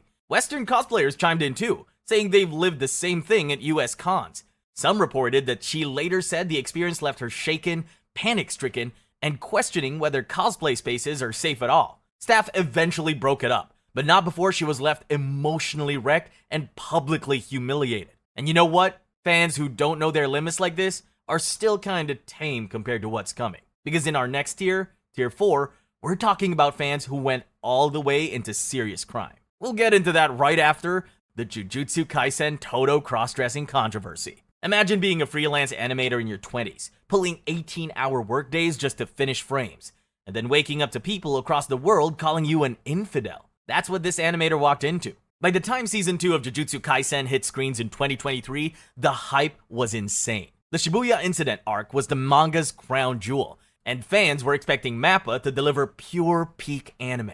But with all that pressure, and to mention MAPPA's reputation for overworking its animators, every little choice in the show got picked apart under a microscope. And then came episode 21. This was the big Todo spotlight. If you know JJK, you know Todo, the musclehead with the idol obsession and a weirdly wholesome bromance with Yuji. In the manga, we see his middle school backstory, but in the anime, one animator pitched a simple, funny gag. Todo cross-dressing in a schoolgirl outfit to help his idol. On paper, it was funny, eccentric, and totally in line with his over-the-top personality. But here's the catch. not everyone laughed. In the West and in Japan, fans mostly memed it. But in some Muslim majority countries, cross-dressing isn't just a joke. It's considered outright sinful. And once people trace the idea back to a specific animator, Shota Goshozono, a director who also worked as a storyboarder and key animator for the scene, the whole thing got personal. His Twitter mentions blew up with thousands of comments, including straight-up death threats. Some users even tried doxing him. And here's the wild part. Instead of ignoring it, he actually apologized. He posted in English and Japanese saying he was sorry to fans who felt offended, that he didn't mean to mock anyone's religion, and that he'd be more careful. In the end, the boycott didn't last long. Episode 21 broke streaming records anyway, and the Todo cross-dressing scene became a meme more than anything. But the damage was real. Tier 4. Mid-depths. Rurouni Kenshin creators child corn. Here's one that shocked both anime fans and the mainstream press. Nobuhiro Watsuki, the manga artist behind Rurouni Kenshin, which is basically a series that basically defined the samurai genre for the whole generation, got busted in 2017 for something way darker than anything in his stories. In November of that year, police raided his Tokyo office and apartment and found what they described as numerous DVDs packed with child corn. We're not talking about a stray file or two. Reports said about 100 discs were seized, featuring girls as young as 10 to 13 years old. When questioned, Watsuki admitted he had an attraction to underage girls. His words were chillingly blunt. He liked girls from late elementary school to the second year of junior high. Now, you'd think that would be the end of his career, right? Shueisha, his publisher, immediately suspended the brand new Rurouni Kenshin Hokkaido arc sequel that had just started serialization. Fans assumed the franchise was finished. But here's the twist. Legally, Watsuki got off incredibly light. In early 2018, he was convicted of simple possession of child pornography and fined just 200,000 yen. And then, less than a year later, the Hokkaido arc was back in Jump Square. Watsuki even made a statement about feeling remorse, but it was business as usual. He kept drawing, sometimes with help from his wife, Kaoru Kurosaki, and the series carried on as though nothing had happened. That quick comeback didn't sit well with a lot of people. Fans and journalists have pointed out the hypocrisy. A man openly caught with a mountain of illegal material, who admitted his preferences outright, basically faced no long-term consequences. Bomb threat tweets. So here's one of the weirdest anime-related scares to ever hit Japan. Back in March 2015, a brand new Pretty Cure movie was about to premiere in Shinjuku. Pretty Cure, if you didn't know, is a massive magical girl franchise with cheerful heroines and kid-friendly vibes. Definitely not the kind of thing you'd expect to be tied to a bomb scare. But 2 days before the screening, a 22-year-old college student, Ikuya Otaki, hopped on Twitter and started posting threats. He claimed he'd planted bombs in the theater, and even said he'd ram a truck full of gasoline tanks into it. Not exactly the kind of thing you ignore. Cops immediately searched the place, amped up security, and made sure nothing dangerous was actually there. Thankfully, no bombs turned up, and the movie still screened as scheduled without any problems. A few months later, police tracked Otaki down and arrested him. And when they asked why he did it, his explanation was weird. He basically said he was jealous of the Precure girls. Yep, according to him, he got angry that the characters were always happy, bright, and forward-looking. His fondness for the show twisted into resentment, and in his heads, he wanted to teach them a lesson. Imagine being so salty at cartoon magical girls for being cheerful that you decide to fake a terrorist threat. Luckily, it was just a fake threat. There was no actual plan to blow anything up. But the case still made headlines in anime news circles because it showed how online rants can spiral into very real police action. Toei and the Precure staff didn't make much of a public statement, besides cooperating with authorities, but fans definitely talked about it online.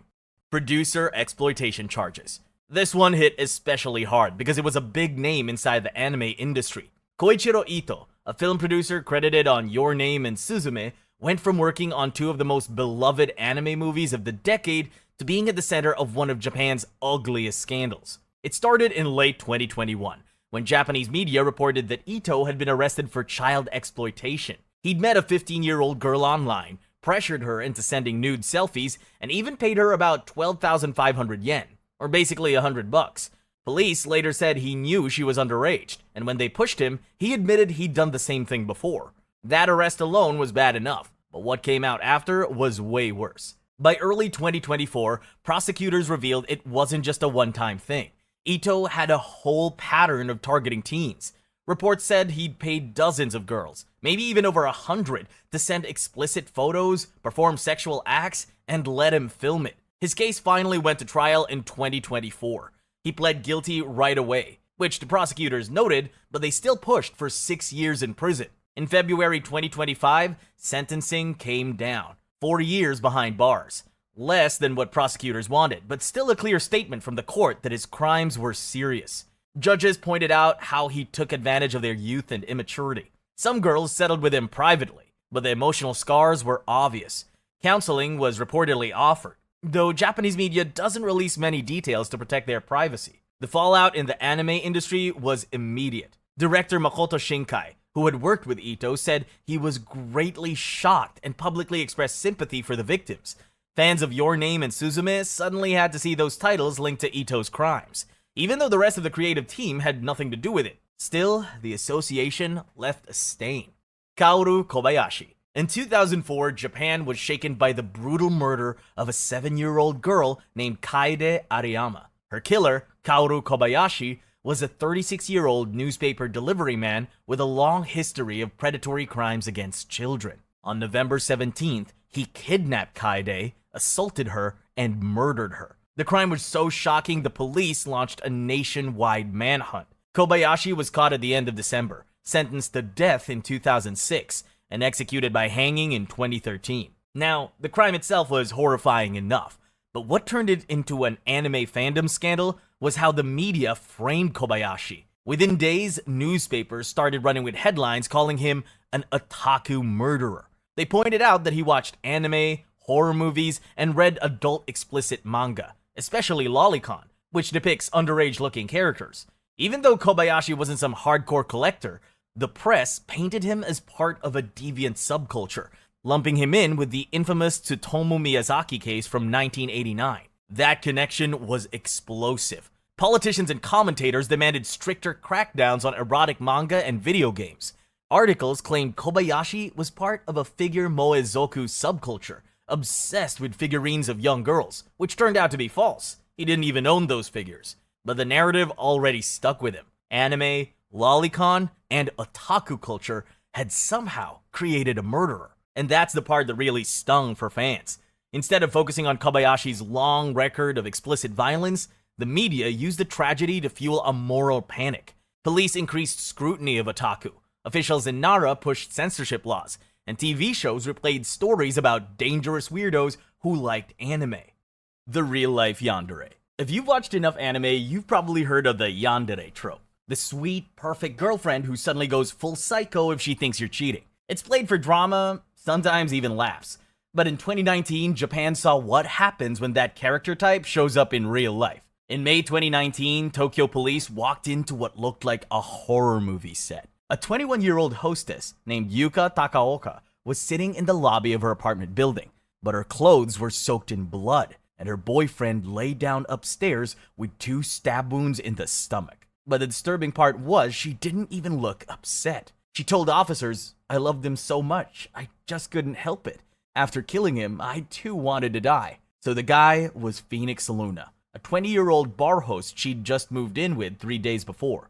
But their whole thing blew up quick. On May 23rd, Yuka checked his phone, found pictures of him with female clients, and just lost it. I mean, yeah, his job was literally to flirt with women, but to her, it felt like cheating. So that night, while he was asleep, she grabbed a kitchen knife and stabbed him in the stomach. What happened after is what made the case blow up online. This video shows cops arresting her, but she looked calm, even almost proud. So she became the real-life yandere.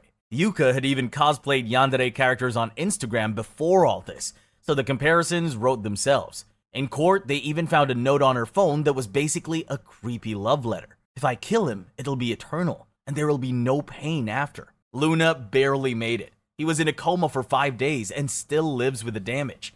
Yuka got 3.5 years, got out in 2023, and instead of fading away, she leaned into the whole yandere queen thing. Now she streams, cosplays, plays games, and people comment stuff like, "too beautiful to be a criminal." That's what makes this case disturbing. Not just the stabbing, but how the fandom twisted it into a meme and culture.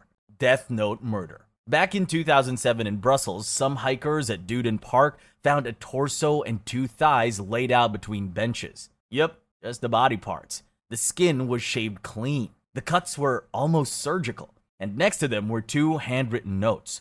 Both said the same thing in broken Japanese. Watashi wa Kira desu. Or in English, I am Kira. If you've seen Death Note, you know the reference. In the anime, Light Yagami calls himself Kira when he kills people with his supernatural notebook. So of course, the Belgian press instantly dubbed this the manga murder. For months, detectives had no other clues besides rice scattered on the grass and a Japanese symbol scratched into the dirt. So of course, people think this was a debut for a new serial killer. But the truth is way less glamorous. The victim turned out to be 32-year-old Sidi Larbi Azubairi. He'd been living with 4 young men in Brussels. After a stupid argument one night, things escalated into a fight, then into murder. To cover it up, the group dismembered him, dropped his remains in the park, and left the Kira notes as a twisted homage to their favorite manga. 3 years later, 3 of the guys, Sidi Mohammed Atir, Abdesamad Azmi, and Zakaria Benaisa, got arrested and sentenced with 20 to 23 years in prison. The 4th was charged specifically with failing to provide assistance to a person in danger. People clowned on them for the sloppy Japanese, but they couldn't even spell desu right. Yeah, a guy got murdered and chopped up. But for some people, the real crime was bad grammar.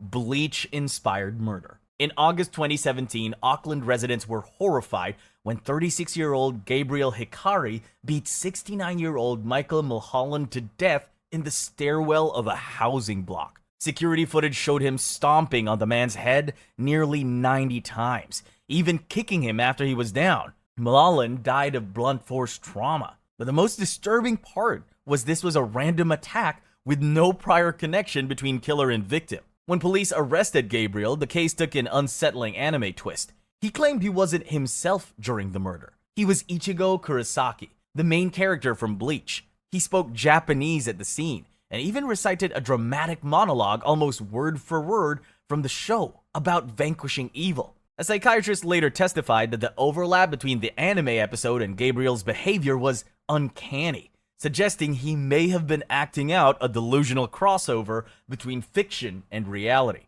In 2018, Gabriel's lawyers argued he was legally insane, pointing to his schizophrenia diagnosis and obsession with Bleach. The jury didn't buy it. He was found guilty of murder and sentenced to life in prison with a minimum of 13 years. Judges ruled that even with mental illness, he was fit to stand trial and responsible for his actions. From Mulholland's family, the focus on anime and mental health defenses was salt in the wound. They said nothing could excuse the brutal way their father was killed, and they wanted accountability to remain squarely on Gabriel. Kyoto Animation firebombing. On the morning of July 18, 2019, Kyoto Animation Studio 1 turned into a death trap. A 41-year-old guy named Shinji Aoba showed up with 2 huge canisters of gasoline, dumped it all over the lobby, poured it on staff, blocked exits, yelled "die," and lit the place on fire. In minutes, the whole 3-story building was filled with smoke and flames. 70 people were inside, but 36 never got out. But the reason he did it was even more disturbing. He thought Kyoto Animation stole his ideas. His proof was that in one of their stories, characters bought discounted meat during a trip, which was also in some manuscript he'd sent them years before. The thing is, his entry didn't even make it past round 1. But delusion doesn't need evidence, just gasoline. He almost died too. The burns covered 90% of his body. It took 12 surgeries to keep him alive, and even then he was ranting from his hospital bed about plagiarism and demanding to face the studio president. They arrested him in 2020 once he could stand trial. The shock across Japan was massive, not just because it was a brutal crime, but because of who was targeted. Kyoto Animation had a reputation for being one of the kindest, most supportive studios in the industry. They gave rare full-time jobs to animators instead of short-term contracts, treated staff with dignity, and made shows that were all about warmth and empathy like K-On! And A Silent Voice. So when that kind of studio got hit, people felt something truly pure had been attacked. In 2024, they built a memorial with 36 birds, one for each life lost. His trial dragged on until 2024. He tried to claim mental illness, but the court said he knew exactly what he was doing. They sentenced him to death, and in 2025 he dropped his appeal. Some people thought execution was too harsh. Others said nothing less would fit the crime. KyoAni rebuilt and kept creating, but the memory of that tragedy won't be forgotten.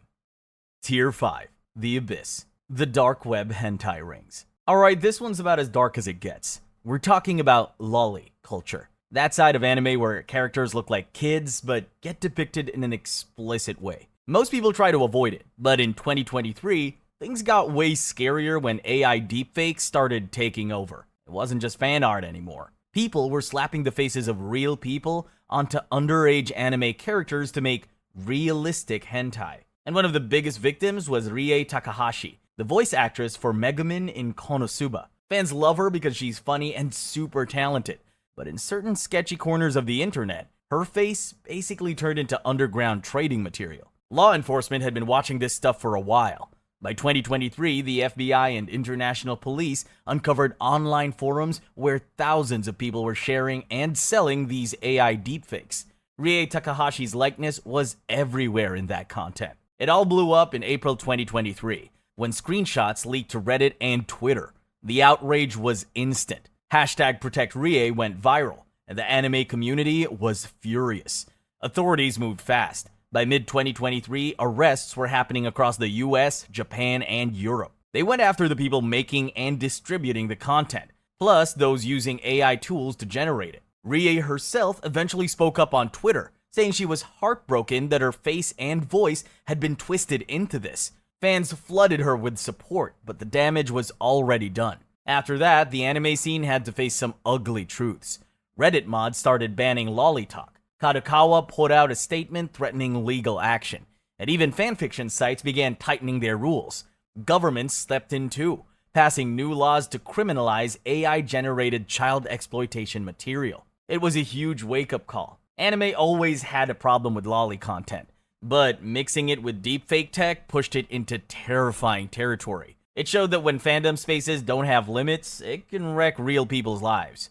Madoka Magica suicide boards. When Puella Magi Madoka Magica dropped in 2011, it didn't look like anything crazy. Cute magical girls, pastel colors, sugary opening song, well, the whole package. But then, a couple episodes in, it pulls the rug out. Characters are betrayed, killed, and chewed up by the system they thought they were saving. It became one of the darkest magical girl shows ever made. And of course, with something that heavy, rumors started flying. By late 2012, Japanese media, and then English sites like Kotaku, started talking about suicide pact forums inspired by the show. Supposedly, some viewers who related too much to the despair in Madoka were meeting online to plan group suicides. The idea freaked parents out, because it played right into the old anime is dangerous narrative that's been around since the 80s. But here's the thing, none of it checked out. The one incident that really blew up involved a newspaper in Japan getting a super weird email. Attached was a photo of a Madoka Kaname figurine hanging from a LAN cable like a noose. The message said stuff like, "I'll hang myself. It was a fun game." Media immediately framed it as proof of an anime suicide. It even linked back to a virus attack on the paper's computers, as if the same guy was taunting them through Madoka imagery. Sounds terrifying, right? Except when police dug into it, they found no suicide and no pact. Just a cyber stalker who thought it'd be funny to troll journalists with creepy Madoka props. When they finally arrested him in early 2013, the case got even weirder. He had literally left clues for detectives on his pet cat's collar. It was more of a hacker prank than some tragic fan cult. In the end, Madoka Magica didn't trigger actual suicides. The whole suicide boards panic was mostly internet folklore and media hype. Sure, the show's dark as hell, but blaming an anime for suicide was just the latest in a long tradition of scapegoating otaku culture. Junji Matsumoto parents' murders. In 2021, police in Fukuoka found a couple elderly bodies crammed inside a refrigerator that was taped shut, and their killer wasn't a stranger. It was their own 59-year-old son, Junji Matsumoto. But what made this case make me speechless was his reason. Matsumoto had been a hikikomori most of his life, which, if you don't know, is an antisocial who never worked, living off his parents' pensions, while he hid from the outside world. His world was kinda sad. A small room, endless anime marathons, and the constant creak of his parents' wheelchairs as they called for help. But that last part drove him mad. He later told police, It was bothersome that whenever I watched anime, my parents interrupted me. I couldn't stand it. The breaking point came in June 2021. His father, Hirokazu, had just been injured in a bike accident and couldn't walk. That night, while Junji was deep into another anime binge, his dad kept calling him to use the bathroom. But somehow, this time, he snapped. Junji grabbed an electrical cord, strangled his father, then turned to kill his mother too, Makie. He said he couldn't leave her behind after killing her husband. After that, like I said earlier, he stuffed both bodies into the family's industrial fridge, taping the doors shut. For days, he just pretended nothing happened, until his relatives noticed the silence and called the police. By then, Junji was already gone. He fled by bicycle, then train, drifting aimlessly across prefectures and checking into cheap hotels. A week later, police tracked him down in a Kyoto parking lot. He confessed almost immediately. The trial wrapped in January 2023. The judge settled on 30 years in prison. Not quite life, but long enough that Junji will never walk free as the man he was before that night. The Tsutomu Miyazaki murders. This one starts simply because he's born different. Tsutomu Miyazaki was born in 1962 with deformed hands. He couldn't bend his wrists normally, which made him an easy target for bullying. As you can guess, he grew up pretty isolated. He wanted to be a teacher, but his grades tanked, and instead he ended up working as a photo tech. The only person who showed him real support was his grandfather, and when that man died in 1988, Miyazaki was completely lonely. He even admitted later that he ate some of his grandfather's ashes just to keep him close. From there, his world reduced to anime, horror films, and corn. He has over 5,700 of them, but that obsession turned into his demon. Just one day after his 26th birthday, he kidnapped a 4-year-old girl named Mari Kano. He strangled her, molested her body, and weeks later mailed her parents a box with her teeth and ashes. The note inside just said, Mari, bones, cremated, investigate, prove. Imagine being her parents and opening that. Not content with that, he went on to kill 3 more girls, Masami, Erika, and Ayako. He'd photographed their corpses, cut up their remains, and in one case, drank blood and ate part of a hand, saying it was an act of benevolence. He also terrorized families with silent phone calls that rang for 20 minutes straight, or creepy ransom-style postcards. People literally thought some boogeyman was stalking kids. His luck ran out in July 1989, when he tried to lure another girl at a park. Her dad chased him down. Cops searched his home, and that's when they found the mountain of tapes. The media plastered otaku murderer everywhere, blaming anime for his crimes, which set off a whole moral panic in Japan. In court, Miyazaki blamed an alter ego he called Ratman. But of course, the judges didn't buy it. He grinned through testimony, never apologized, and in 2008, he was executed by hanging. The scariest part isn't just what he did, it's the transformation. From a bullied kid to a literal psychopath. And even after his death, he left scars on families and a stigma on an entire fandom. The Can I Have promo grooming scandal. This one's messy. Back in the early 2020s, people in the online art and anime fandom started talking about an artist named Lottie. You might know her better as Can I Have promo. On the outside, she looked just like another moe artist. Big-eyed anime characters and a heavy focus on loli and shota style art, which already lives in a pretty gray area. But as you can guess from the title, behind all that cute aesthetic was a story of grooming and exploitation. Here's where it gets twisted. Lottie herself was allegedly groomed when she was a teenager. The guy's name was Tristan Orth, an older artist who reportedly pressured her into making explicit loli shota drawings while she was still underage. Fast forward a few years, and people started accusing Lottie of repeating the same pattern. By 2021, she was being called out for grooming younger artists. Her most famous victim was Katzel, a teenage animator who made edgy 2000s-style meme videos. The way it worked was subtle. Lottie would promote younger artists by shouting them out and boost their work. So this way, they will feel seen and validated. Then, slowly, she increased the pressure for them, like explicit collabs, private Discord chats, and requests that crossed the line. TikTok call-outs claimed she framed NSFW childlike art as cute before escalating it into full-on grooming. The leaks came from deleted tweets, Discord leaks, and archived art docs that got passed around in YouTube exposés and Kiwi Farms threads. The fandom reaction was explosive.